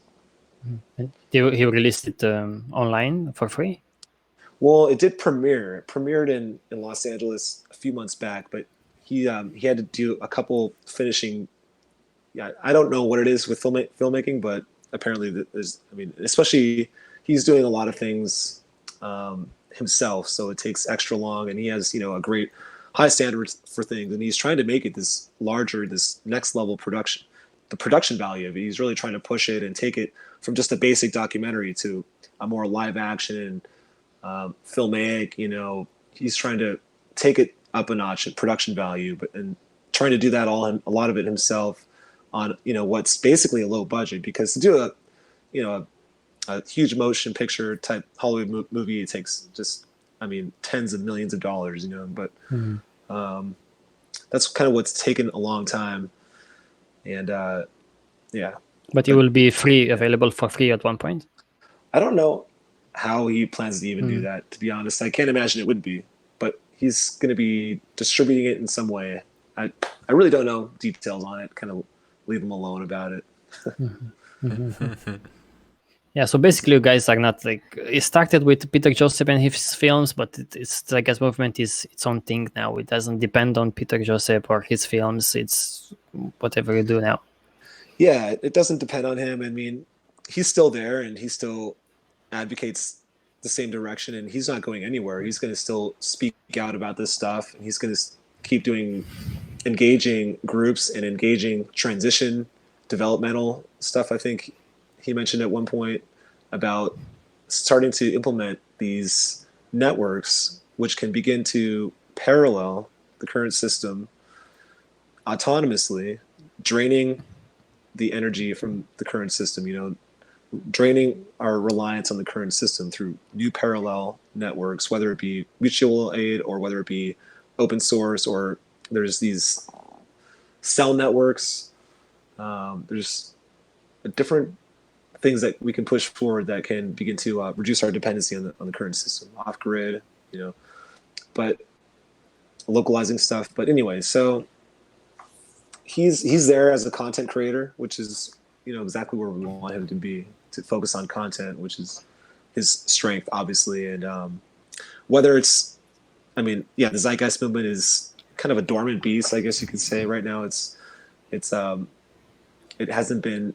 It's hard to be active at all for anybody right now with this pandemic, but the movement has a conceptual basis in place, a strong conceptual basis and structure in place that is solid and, really unlike anything that, as far as addressing things in a complete system and trying to shift things holistically in a complete way.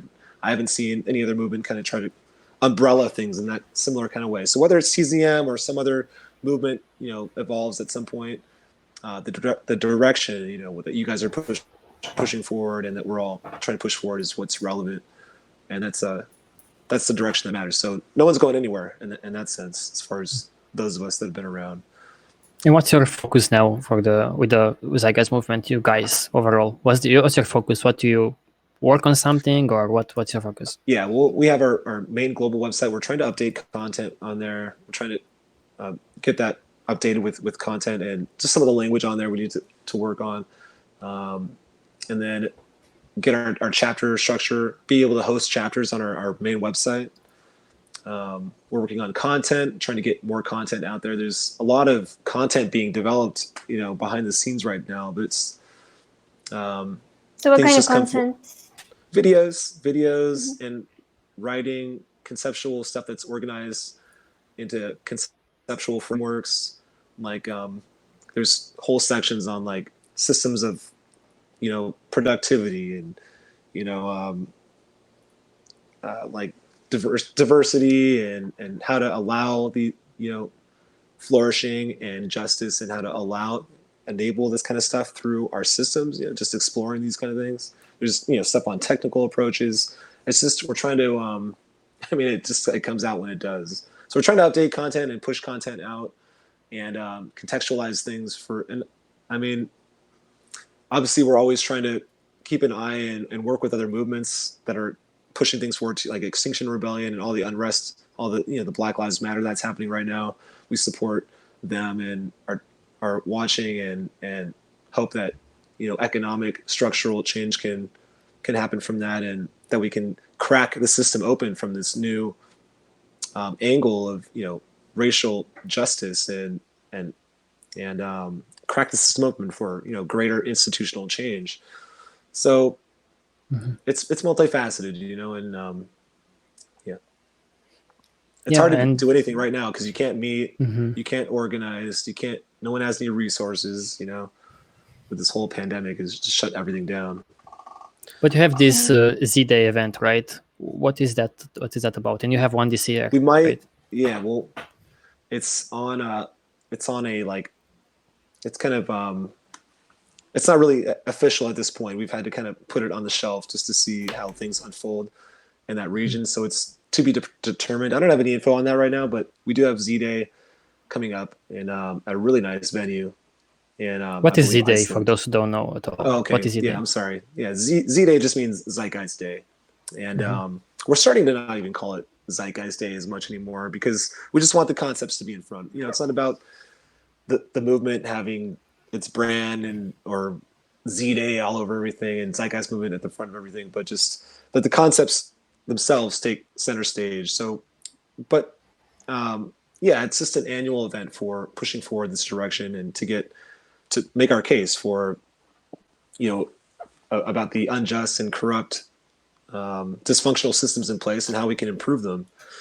So it's like an annual day that we do. It's been going on ever since 2000, I guess since 2000, I think 2008, there might've been something, or even 2007 officially, but as a movement since, 2009, Z-Day every year. And you invite all kinds of projects, not necessarily from your movement, just all kinds of projects to talk about all kinds of other solutions and Thank you. Yeah, thanks. We do like invite different minds and types of thinking and people that come from different areas of what we're promoting, from human behavior to the technology side. There was a great talk done where a guy pointed out the Mars, train of thought, the Mars approach that, we have this, and you see this all over the web. And I love space science and Mars colonization, but this careful technical, approach to Mars and working with the environment and avoiding hostile, inhospitable parts of the environment of Mars, and this careful technical approach. Why can't we have that same reestablishment of recolonizing of Earth? Why can't we have that same technical approach to Earth, with healthy, in these, because you can see these all over. These Mars, and that's what this, by the way, the speaker pointed out, that, this train of thought that we should have this technical approach for Earth as well. But I was because from a technical perspective and a knowledge perspective, of course, we could do the same on Earth if you do it on Mars. But of course, here you already have the practice is on planet Earth. Well, there it's like you start on the party, and you can probably organize it a bit better.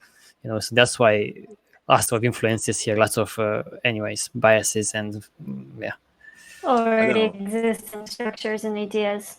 Yeah. So it's difficult. I mean, what right have we earned as a viable species? We haven't even proved ourselves as a sustainable civilization even on this planet.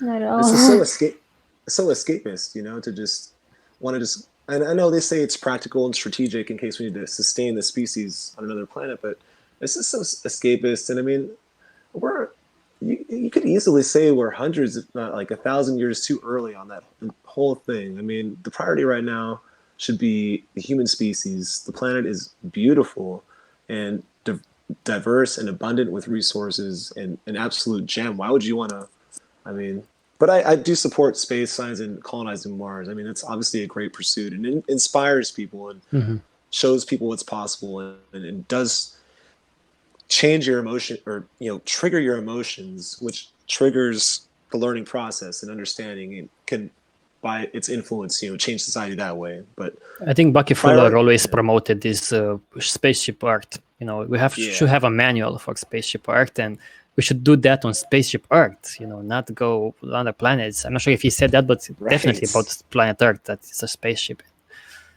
Yeah. It's a bizarre. I feel like I feel that too. That we have a much better technology than we have education, basically, and our environment it doesn't quite matches our capabilities in terms of technology. So we can destroy ourselves, or we can just go to other planets, but we don't even solve the problems here.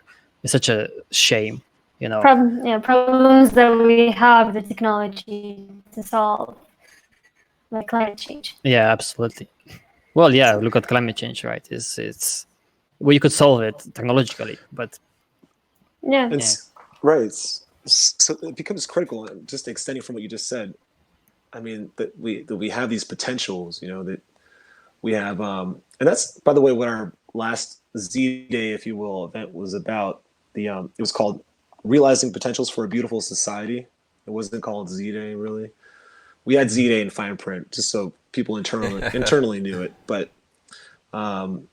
this direction for seeing things in terms of your imagination and thinking in terms of a beautiful future and what that would even look like, and what a flourishing society would be, instead of one that's so stressed and all about survival, in this dualistic, scenario that is just all about life and death. It's like, no, society should be about flourishing and about healthy and inspiring kind of state. But to your point a second ago, I mean, the potentials that are there, that's why we need to really work with other movements, begin to really get everyone on the same page. And I think movements and the thinking out there, the activist thinking out there, is really starting to coalesce around fundamental principles of equality, climate justice, we need to reform our political systems. There's this whole reform, structuralist, systemic approach that is going on. People are speaking in terms of structuralism and systemic much, much more right now. I mean, that is very significant.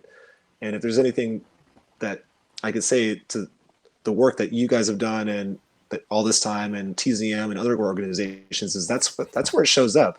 People's ability to understand things at a systemic level and to get them thinking about new systems and questioning institutions and understanding the climate urgency and understanding the corruption inherent in the system, and all these things are understanding the AI and the technological trends too. I mean, that's one thing that I think some of the movements out there need to work on a little bit, is their understanding of the technical piece that reduces the whole labor oppression and alleviates poverty. I see not enough movements pointing that out as core issues, and that we go after economic equality too as a core mechanism to remove that as a core mechanism of the system.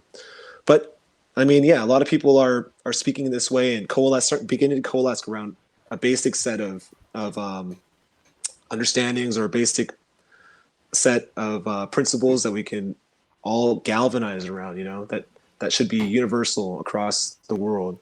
I know regions will vary. You know, different places in the world will be different based on what, because some countries, you know, have a universal, you know, healthcare system or education. Different places have different things and need like have a different transitional scenario, if you will. You know. So yeah. but We to used to get give people these on the same examples. page.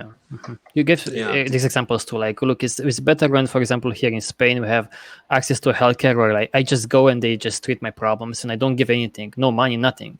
Then in the US, where you force people to pay huge amounts of money, and then this creates a really bad incentive for those who provide healthcare and a lot of stress for people who get the healthcare. So that's Yeah. one example of we should do it more like this than like that, you know, in different Right. kinds of areas. I think so. Exactly. And even just those basic reforms would go so far. I mean, economic equality, you know, income, a living wage, equality of income and unconditional universal income in the U.S. would go so far to, I mean, to reduce the racial disparity and the racial injustice that is happening. And I mean, healthcare and education as well. I mean, this is just where it begins. These are just preliminary structural, but it needs the education, it needs the understanding and the cultural revolution, if you will, there too with it. It can't just, otherwise people will just do the same things they always do, you know. Yeah, that it's the interesting system to look already at reinforces.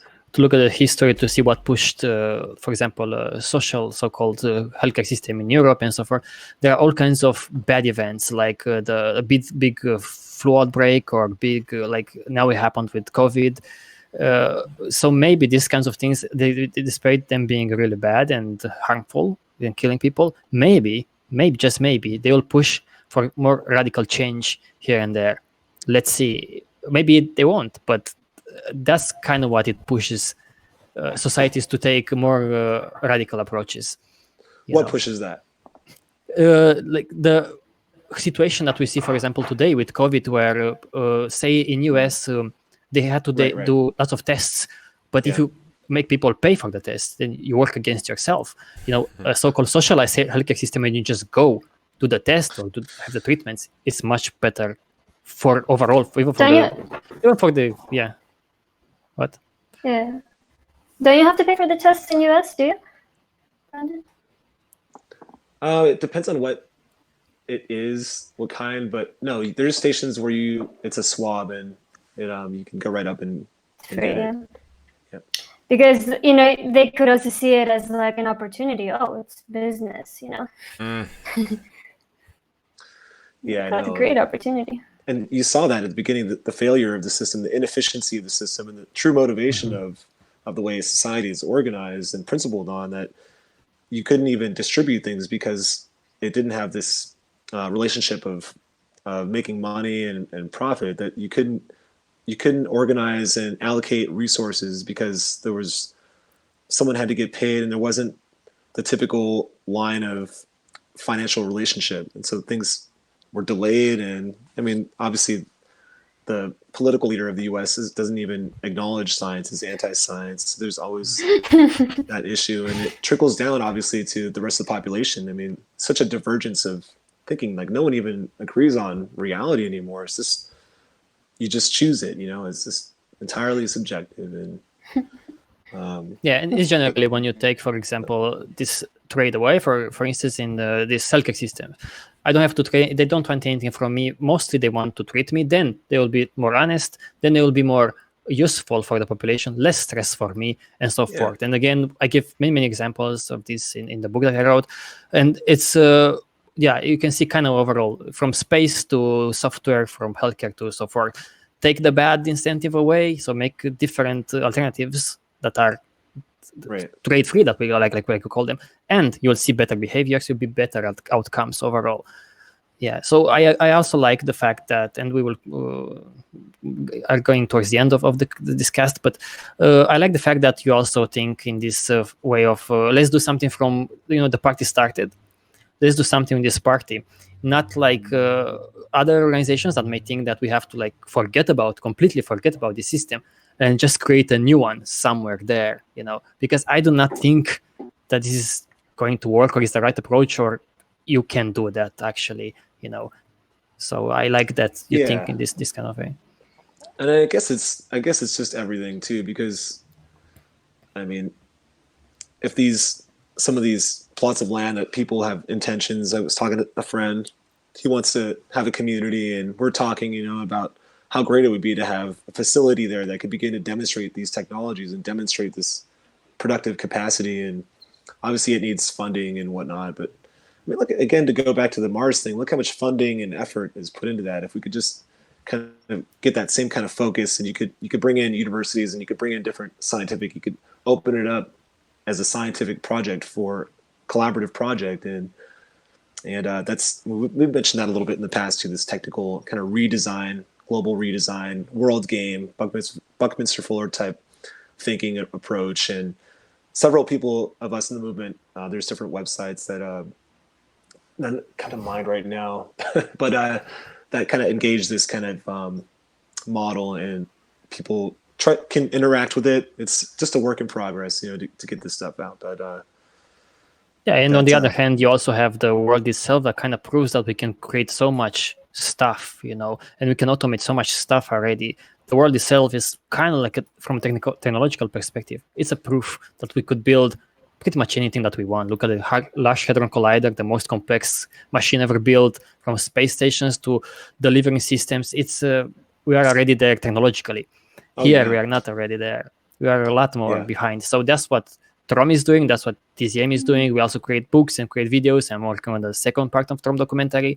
So that's what we are trying to do here. And we are all in the same, I feel like we're on the same path, Totally. doing it in our own ways, try to reach people. I'm trying to use extremely simple language and cartoonish things or whatever. Peter or other, you guys may be using more like complex and more detailed way of explaining the system and so forth. We have to do it in different ways, So I think that's fantastic. And if you want to add more, if not, we can go to our creative news and so forth. But it was a great discussion. And yeah. There was a question also on YouTube from Travis. What are some of the most important next steps we could take in completing the pattern of society we are advocating? Well, I think one of the first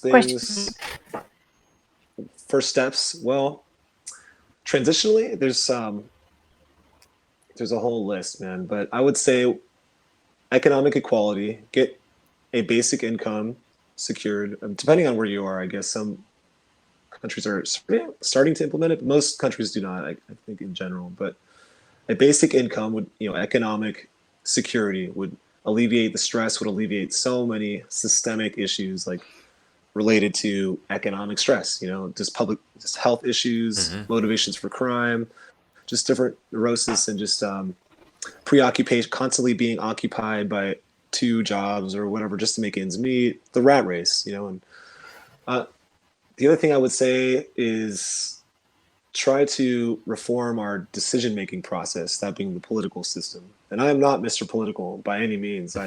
It's annoying to have to pay attention to, but it's the least we can do to, as far as voting, it's the least we can do, the bare minimum as far as voting. I don't put much stock into it. Obviously, there's the two-party system needs to be overcome. But back to the next structural thing I would say would be just to get the financial interest, the vested interest out of our decision-making process. And I know a lot of us say, oh, it's money, we can't get money out of politics because that's the way the system is, inherently designed. And that, of course it is, but that is a systemic mechanism that needs to be removed. We need to remove market forces from a lot of our basic institutions, being healthcare and education as well, and food and industry, etc. You can't have vested interests where self-interest is on the line and power is on the line and expect these things to function at all. So removing the corrupting mechanisms out of our decision-making process would be the next one. And then I would say, and there's a whole list of political mechanisms, like, and depending on what region you are, I mean, there's all kinds of advantage and things that make it impossible to use it. And so if society can begin to take hold of its decision-making process, that will really go a far way. But that is just one facet. I mean, there's the developmental and there's other emergent stuff happening, but the legal It's a mixture of structure infrastructure and education. Would you say that it's a mixture of education and infrastructure? Too. Oh yeah, both infrastructure. Of these things. Begin to infrastructure as far as like implementing actual infrastructure, right? Is that what you're alluding to? Yeah, I agree. Of course. I mean, where are the billionaires by now that are? I mean, there's got to be at least a few out there that just accidentally somehow just still have these values in place and are that rare person that like, wow, wow, this direction is great. I'm gonna bankroll this and make this happen. Where are they by now to get these facilities up and get this stuff demonstrated? You're asking the same questions here many times on TROM-Cast. Like, isn't someone that's a billionaire into this kind of ideas and want to like finance and like, but then if you think about it, that's why they are billionaires, because probably they have this fucked up values of this society, so they won't just give away. Maybe it happens, it's like a rare thing. Don't they hit a point of just nihilistic, just emptiness, where just nothing's even a thrill that much anymore because just they have everything, they've traveled everywhere, and then they take antidepressants and buy another mega yacht. I just how does this buy more stuff, and that's how you get over it little bit. I mean, how does like paradigm shifting technology not compel you more though? Like how does that not compel more people? I don't get it, man. Maybe you convince them now. It's what? I'm sorry. Maybe you convinced them now. After this speech, maybe. Yeah, we've done it. But who knows? Maybe also it can the education. Happen. Maybe it can happen, but it's a rare thing to happen, probably. Say that again. Maybe it can happen for someone with a lot of money to donate to such organizations. Like I see that in open source, sometimes they get some like $1 million, $2 million, $5 million out of nowhere, or even cryptocurrencies. But it's extremely rare. Like from what I've seen, it's extremely rare. It'll be great, but yeah. And how would you use that? If a billionaire came forward, how would you use that money? And it's a good conversation too. We have to be prepared with that. Would we start?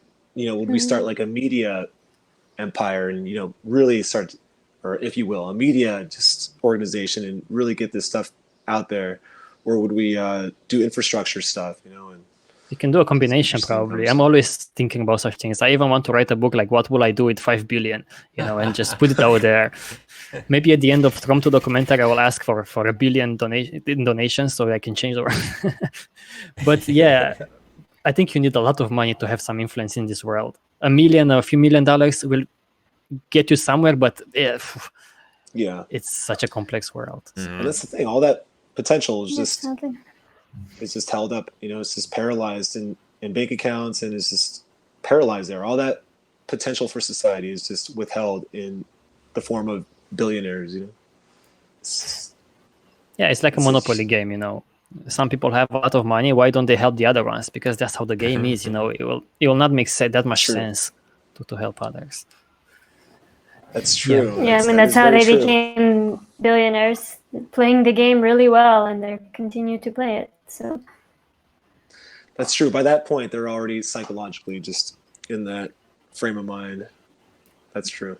Yeah, probably. Like someone said it very well. The UBI, it's almost like the richest giving everyone an amount of money a month just to keep the game on playing, so that they can have fun. Of course, UBI, we talked about UBI in a previous TROM-Cast, and it could be a great idea if you also have other plans around it, Exactly.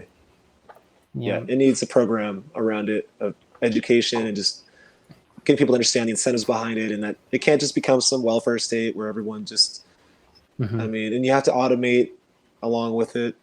So there's different things that would go into it. Would the market counter adjust? Would it raise prices? There's all kinds of considerations in it. And how long would the ruling class be willing to bankroll, a UBI or wherever the money's come from? I guess there's different opinions about where the tax would come from or how it would come. But I support UBI. Just think it needs to be. Obviously, you guys probably agree. A way to transition off of the system. It's just one step and needs other things in combination with it. Yeah, we talked with Scott, and he is quite a well-known Nice. voice now in the UBA movement, and we have a TROM-Cast about that. Yeah, so people are interested. You have a lot of information there. So Nice. yeah, that's cool. It's interesting. Okay, it was almost 2 hours, and it was quite a great conversation. Thank you for participating. Thank you, Brendan. Oh yeah, thanks. And Thanks, you where guys, for people having me on. what do you recommend people go and learn about the Zeitgeist movement? Yeah, exactly. Same direction, right? The zeitgeistmovement.com.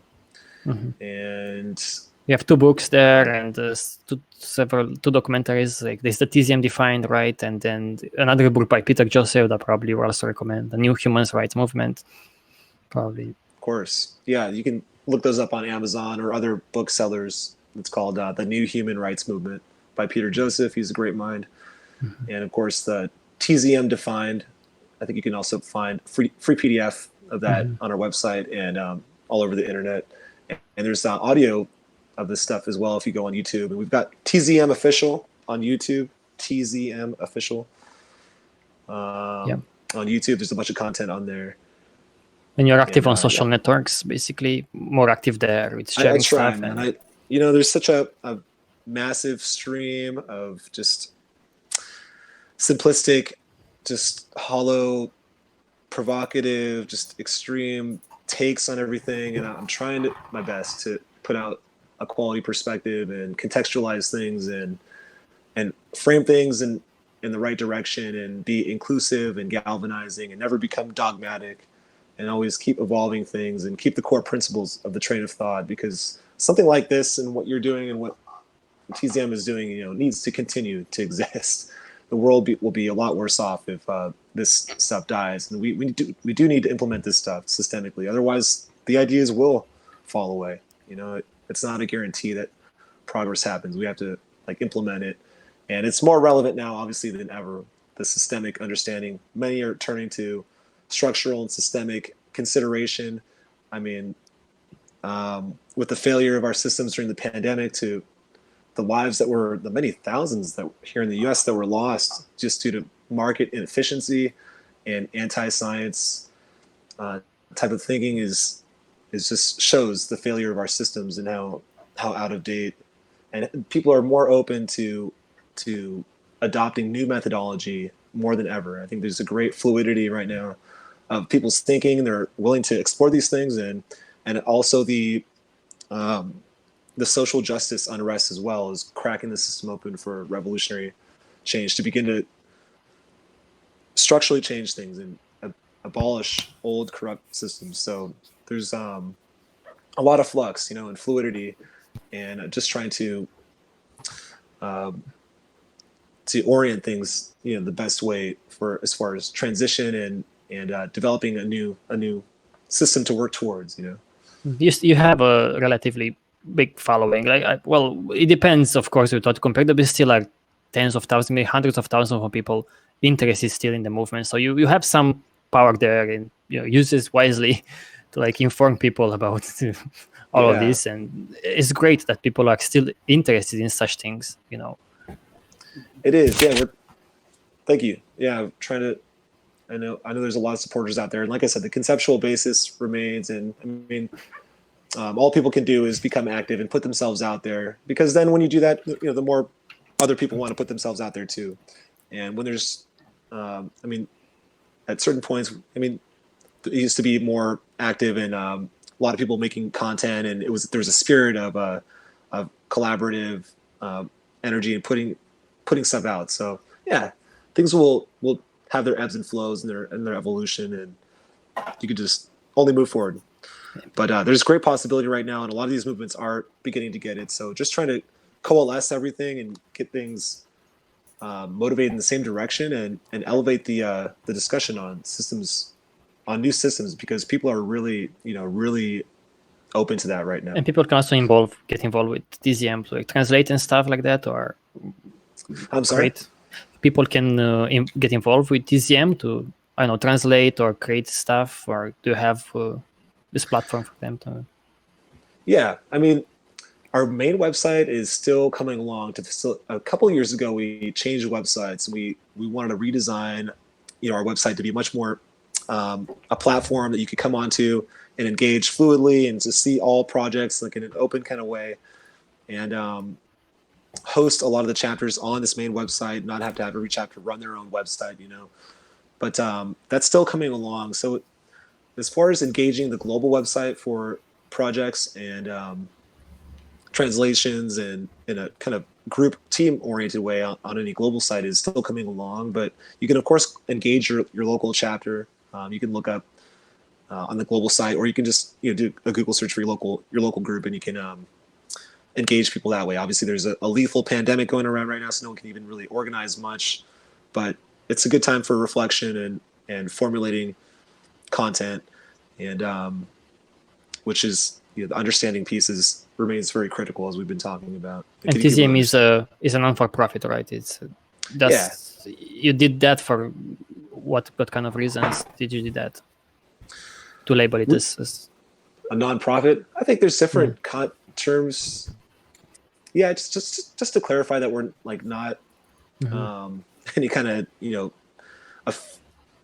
entity making any kind of money. That it's just a classification. I think we describe ourselves in different ways, but just that we're in it for the right reasons. I think that's what that kind of contextualizes, that we're not for profit. We're just in it purely for the conceptual basis, trying to get society oriented to a better direction. And we did actually become an NPO at one point, a non-profit organization officially here in the U.S., which I was a part of, but it just became too much to manage, so much, compliance type, organizational, petty, boring paperwork. Stuff that you had, emails and signing PDFs and just redundant, annoying bureaucratic type stuff. And we just collapsed it because, you could still, there's no need for some official NPO, at least not right now.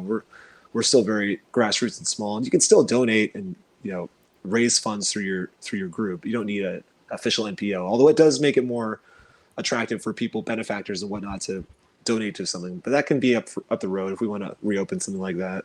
But it just became too much. We couldn't manage it. We could barely even, manage the basic tasks of the movement, much less this NPO. And it was just an experiment we did. Are you part of this system? Do you have a work and then in your spare time do this volunteer stuff at TZM? Say that one more time. Are you part of this system in the sense that you work, you have a job, and then you, in the free time, you volunteer for TZM? That's how it works. Of course, yeah. You're always pressed with having to figure out a way to survive in the system, and you're always pushing forward in those areas, and you have to always prioritize that, But yeah, in your free time, you just try to do as much as you can, and sometimes you can make it harder than it has to be. And obviously the system could be better and be, a much better condition for doing any of this kind of work. Because like I said earlier, it's hard to focus in any kind of consistent, dedicated way when you're always pressed with things. But at the same time, it's interesting how, fluid you can be and not making things so difficult. But I'll tell you, man, it's a combination of things. It's never just one thing that you can hang your whole philosophy on, because I swear, you really need thorough, thoughtful, analysis of things too, and that takes time and sometimes reflection, so you can't be too reckless with things. But motivation, we have to find the motivation and the ability with all this stuff. Yeah, well, you've been around TZM since 2009, so like you said, so that's a great motivation there to keep on doing these sort of things, and in a way hoping, I don't know if that's the right word, that something can change, because else maybe you won't do it. Or for me at least, is not as much as hoping as it's just, I don't know what else to do. What else should I do? To just be part of this system and not say anything. So I'm just doing whatever I'm doing, writing books, making videos, documentaries, whatever. So it's great to see other people resisting this urge, maybe, or this pressure to go back into the system completely, not only physically but mentally. So Yeah, and that's right. exactly. And people get burned out in that pursuit, like you said, that they're focusing on change, and they get just torn apart from the demands of the system, and then of course putting your all into something to accomplish something that isn't rewarded by the system. There's always the scarcity of time and delay, and it's just like it's hard to reconcile the two. There's always that tension there. Great to see other movements like this that are still resisting time, and let's see where this is going to be like 10 years from now, because 10 years ago almost I made TROM documentary, and then Zeitgeist before that started, so we are still here doing stuff. We'll see. I don't have any expectations really. I'm just doing whatever, and people shouldn't expect to change. Exactly. People have to manage their expectations and careful how they measure success and keep things in perspective. You really have to keep perspective with all this stuff and realize the evolution of it all, and notice how much things have changed with people's vernacular and how they recognize the problems today, and their solutions are changing. But I was just going to say a minute ago that when people feel that tension between work and the activism that they do, I mean, they get that burnout. There's always this tendency to want to either to basically take more time off and just to take a break and take more time away from it. And I feel like that is one route, but another route is to just further go even like more into it and further yourself even more into the direction that you can, and because quit your job. Yeah, well, I mean, because there's just nothing more meaningful and uplifting than to do work like this. I mean, it really buoys you, and sustains you. It's the only thing that makes sense, and it's just it's like you're saying, you can't imagine doing anything else. You can't. I mean, it's a matter of basic duty and responsibility. Yeah, this world should make you. If I always say about myself, I'm furious and curious. I'm like, this world makes me furious, but I'm also curious to see what you can do about it. So if you maintain those levels, don't be too furious or just too curious, because then you won't be able to keep sustaining your motivation. So that's true. I like that. It's true. You have to balance it all. You have to really balance it all. Yeah. Okay. I think we can just move to our creative news. And if you want to stay, okay, if you have something else to do, we can just close the conversation here about the Zeitgeist movement. And it was a great conversation. Great. Thanks, you guys, for having me. Absolutely. No problem. Maybe in the future you'll participate again. We'll see. Thank you very much. Thank you. Yeah, you can join any TROM-Cast, by the way. Yep. Whenever we have them. Thank you. All right, Cody. First one. Let's go quickly to the curated news. Do the We face have this mask. tool where we curate news. It was back in the days. Actually, was this site news. I remember was a website where they were like curating news about technology, basically. And I liked that website, and I also wanted to create one. And I created several years later. I created like tromsci.com/tools, and we curate news and videos, documentaries, lots of things. We pull news from all kinds of sources, and we curate based on keywords, based on sources, and so forth. So one news that is from science-based medicine. So Cody, do you wear a face mask? I'm a little indecisive. I'll just stay home. Because it was a big kind of debate over face masks work, face masks don't. Of course, social networks and stuff work. They just blow up all kinds of stories, and people get confused. But just listen to people who are experts. And if you listen to people who are experts and see the clinical trials done, then overall, yes, they seem to be effective in the sense that when you talk, you spit sometimes. So just that's kind of how it happens, or when you sneeze. And they are mostly to prevent that from happening, from like those droplets from your insides to go on to other people's, I don't know, foods or faces or whatever, because viruses stay in those droplets. So in that regards, they say that yes, they seem to be effective now. We work them here in Spain when we go to groceries, to do the groceries, for example, or you have to wear them in public places? I don't know how it's in Canada or US. Here it's mandatory. Oh, yeah, it's not Here it's mandatory mandatory. here yet. Yeah. Yet. What about the US? Are there, Brandon, are they in US? They are I'm sorry. mandatory. Face masks? Are they mandatory? Yeah. Yeah. Here in Los Angeles, they are, but half the people don't wear the mask. It's right on par with what I was saying before. No one agrees on reality. No one can agree on any like basic reality right now. Even groups that are walking together, they're like, one person will be wearing a mask and the other person won't. Anyway. But yeah, you have to wear them when you walk into places, and there's certain places where they have people standing that manage the crowd. That if you don't have one, you can't come in. Yeah. So they made them, but I think in US it depends from state to state, right? Yeah, different laws from different states. Yeah. As if humanity is not like science is not applicable for everyone equally. That's right. I know. Science works like this for this state, works like this for this state. Yeah, but maybe in some places you have a lot more space. If that's the case, okay. Whereas- But is that the case? like Arkansas versus LA, maybe have some leeway.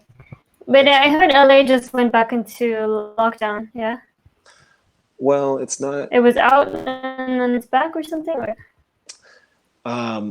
There was. What did they just close? Something they just closed.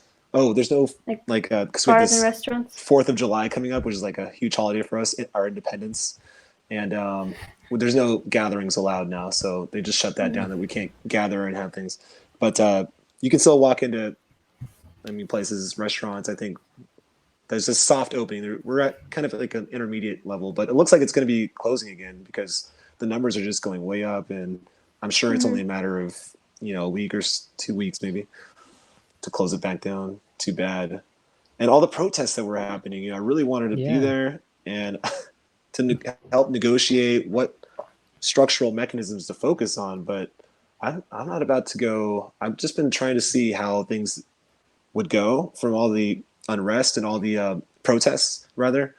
And I guess, it's just not the smartest thing to do to put yourself out there. And from my perspective, this is my perspective, but it's also the greatest time to protest too, because it's also like the greatest opportunity because the streets are all empty, no one's working.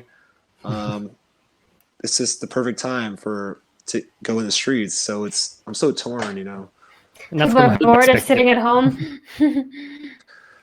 Sure, a little bit. I do try to get out a little bit, like on a nature trail, get some sun, every day, at least for a few minutes, get some air. I just can't sit inside day after day. I just, yeah. When we had lockdown here, we weren't even allowed to go for a walk or a swim. So in Spain, Really? Yeah. so it was like, I was staying inside for you a have to month. be almost to the supermarket, which is right next to our house. Do you live in a very concentrated area? Like It's concentrated? a small town. Small town, no one here. It's a ghost town.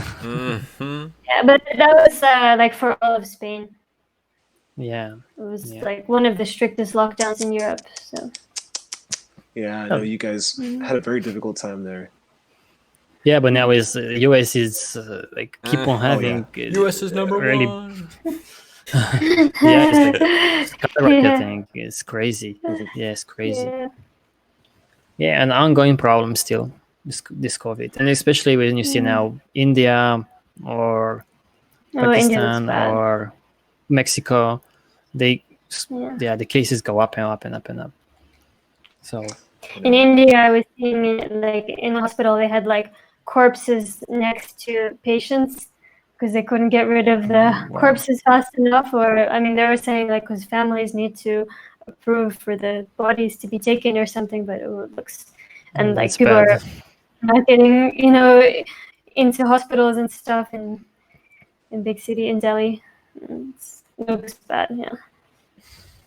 Yeah, Yeah, it's sad that you feel bad for society that a virus like this is formed because of whatever disruptions we've been messing around with nature and combining things without just combining things recklessly, moving into ecosystems and all the stuff that we've probably read about by now that maybe have spawned the virus, or whether it was made in a lab, whatever scenario people want out there, it's a sad society that has come about and that has formed, whether it was deliberate, as a lot of conspiracy thinking, not to like be degrading with that term, but I mean, the world is I wouldn't be surprised. Nothing would surprise me at this point, given the crazy corruption of past systems, but at the same time, we never get the truth as well. I mean, there's so much things that they lie to us and manipulate through media and whatnot, but the fact is that it's a real phenomenon, and it's just sad either way. And we can't even, react holistically as a system to like alleviate it and distribute resources necessary. Mm-hmm. Yeah, it shouldn't have been a problem in a sane society. It should not have been a problem. This virus, you could just simply isolate people and provide them whatever they need. They don't have to go to work. The industry or this tourism industry wouldn't have existed in this form if you live in a saner society. But in this society, no one cares. They want to reopen the economy as fast as possible. That's the priority now. So and it wouldn't be a problem for people to be at home. Just fucking sit at home. You have all of the food that you need, all of your needs covered, and that's it. Yeah, if that would be the case, Yeah. Plus, you wouldn't have to have these like fucked up wildlife markets, which is probably where it came from. Where you have tons of these like different species of animals that will have different types of viruses, and because they're in these like really shitty conditions, they can, with people handling them in unsanitary ways, and that's probably how the virus jumped from animals to humans. And that's again, it's a trade system. That exists because people make money from. Because those people are poor there, and they need a house, they need food and so forth, so they just catch wild animals and they sell them, and that's how it is. You cannot just accuse them. Make a better life for them. Why are people in Denmark not doing this? Right? I haven't heard of that. Oh, it came from Denmark, from Copenhagen. They are selling like black market fucking fucked up meat. No, because those people have a better life there. They will not engage in such things, right? So that's a very important point that people should make it more and more strongly. Look at this, instead of just. But anyways, it's we discussed a lot about this COVID situation. No, just that.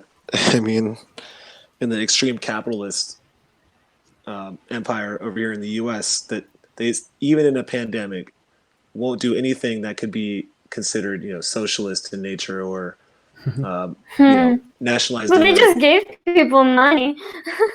The horror. And they give out food, don't they? There's a bunch of food banks. One second. That have relied upon NPOs and activists. But they don't think that the stimulus money is socialist in nature because it stimulates you to. They call it buy stimulus. That is financial markets. That'll do the trick. Stimulated me to pay for rent. The people who needed it didn't get it. I've talked to several people. Yeah, right. Yeah. No one gets it that needs it, typically, on average. I'm pretty much speaking hyperbolic, but yeah. But everybody was supposed to get it unless they earned a lot of money. Healthcare, too. I mean, if you didn't file a tax return, though, you didn't get it. Obviously, people that aren't in the system aren't getting it, who are just on the street or whatever. I got it. And then I haven't filed any taxes in years. But healthcare too. They didn't implement like a universal healthcare during this time. Right. It's ridiculous. It's just the most ridiculous thing. Yeah, I mean, I wouldn't expect them to, if they can make money.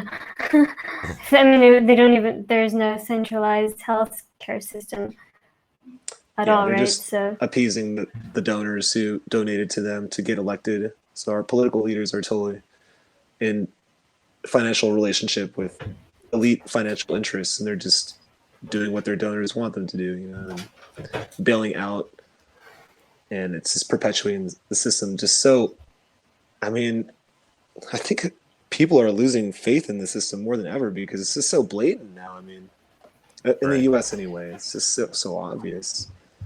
But people are so, I mean, Trump can do, I think people joke a lot, like, no matter what Trump does, like, people will still follow him blindly and support him. I mean, just no matter what. It's just this blind identity tribalism. Yeah.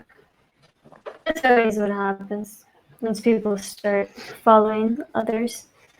Yeah, it's bad when you follow people, rather than maybe ideas that are same. But at And least you can't follow really ideas. follow Trump's ideas, right? Like, probably some people do, but Yeah. Okay. What news do we also have? Cody, I have quickly. Internet Archive calls for end to publisher's lawsuit, announces early closure of emergency library. Yeah, so this is a follow-up of this news that Internet Archive, which is this great free service providing books and videos and so forth, got sued by the biggest publishing companies out there, book publishing companies, for millions, tens of millions of dollars, because they published so-called, oh my God, this is so bad. So you see, we have this abundance of digital stuff.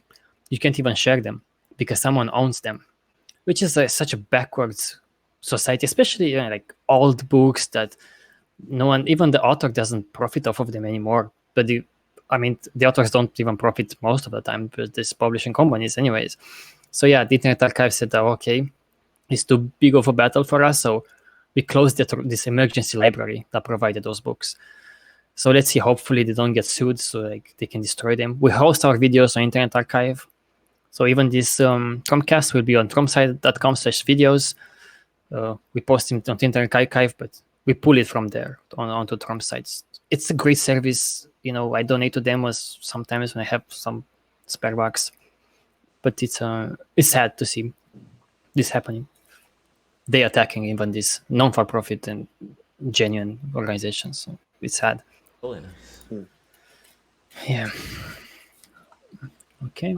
You got PrivNotes is phishing Bitcoin from users of private messaging service privnote.com. Did you read this one? Do you know? Okay, this is another proof of so-called open source is not entirely devoid of problems, and Bitcoin is not, money is not the only currency that is bad out there. Of course, all currencies are going to push people to do bad things. So this is an open source kind of like a software where you can share notes. Like I write something on this website and I send it to you. What these people did was, if I put any Bitcoin address, they will detect automatically. And before I send my message to you, because people use these kind of things for transactions or cryptocurrencies, they will change that hash into their own, but with one that is very similar. So when I get a message from you to give you money, I'll give money to them. So they made lots of money just by this thing. Even though being open source, even though it's not about money, it's about Bitcoin, it's the same shit, different flavors, basically. It's more mentioning. Yeah. We have more bad news. You have more bad. No, you got some good news. Solar Orbiter makes first. Oh yeah, the negative cast. Solar Orbiter makes first close approach to the sun, and then it crashed and burned. Yeah, I lied. No. It was awful. No, Cody. No.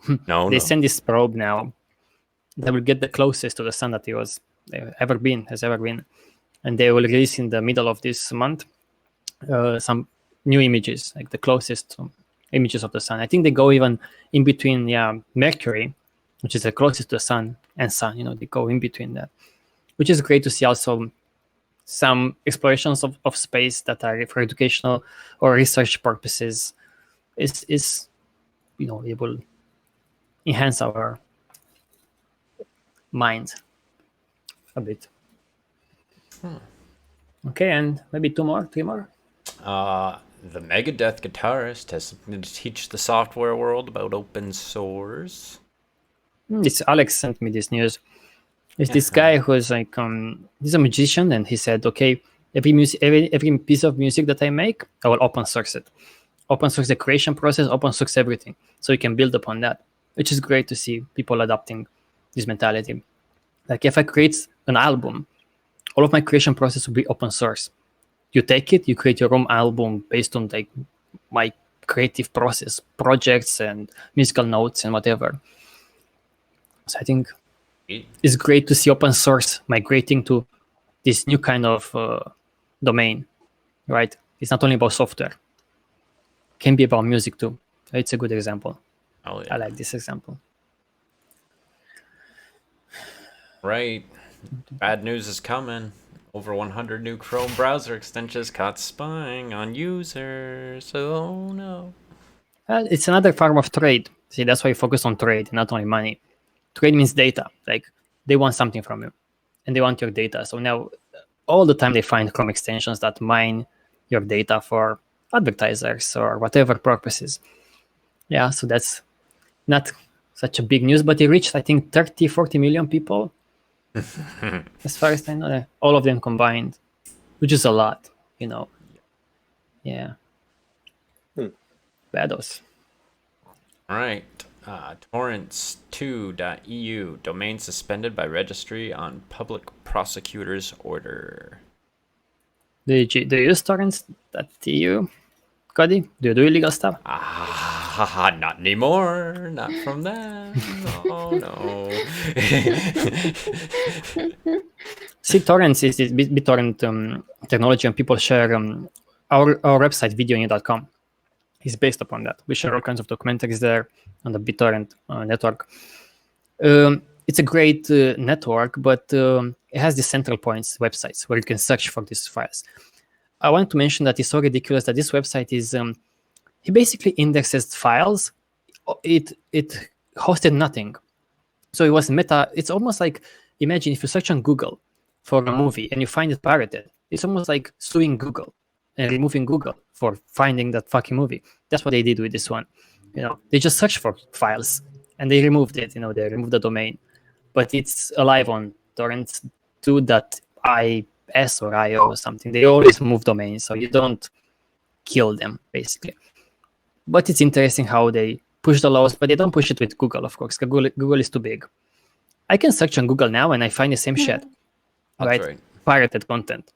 They won't close Google ever. That would be too much, you know. Privileges, man. That's how it works. I think we have two more.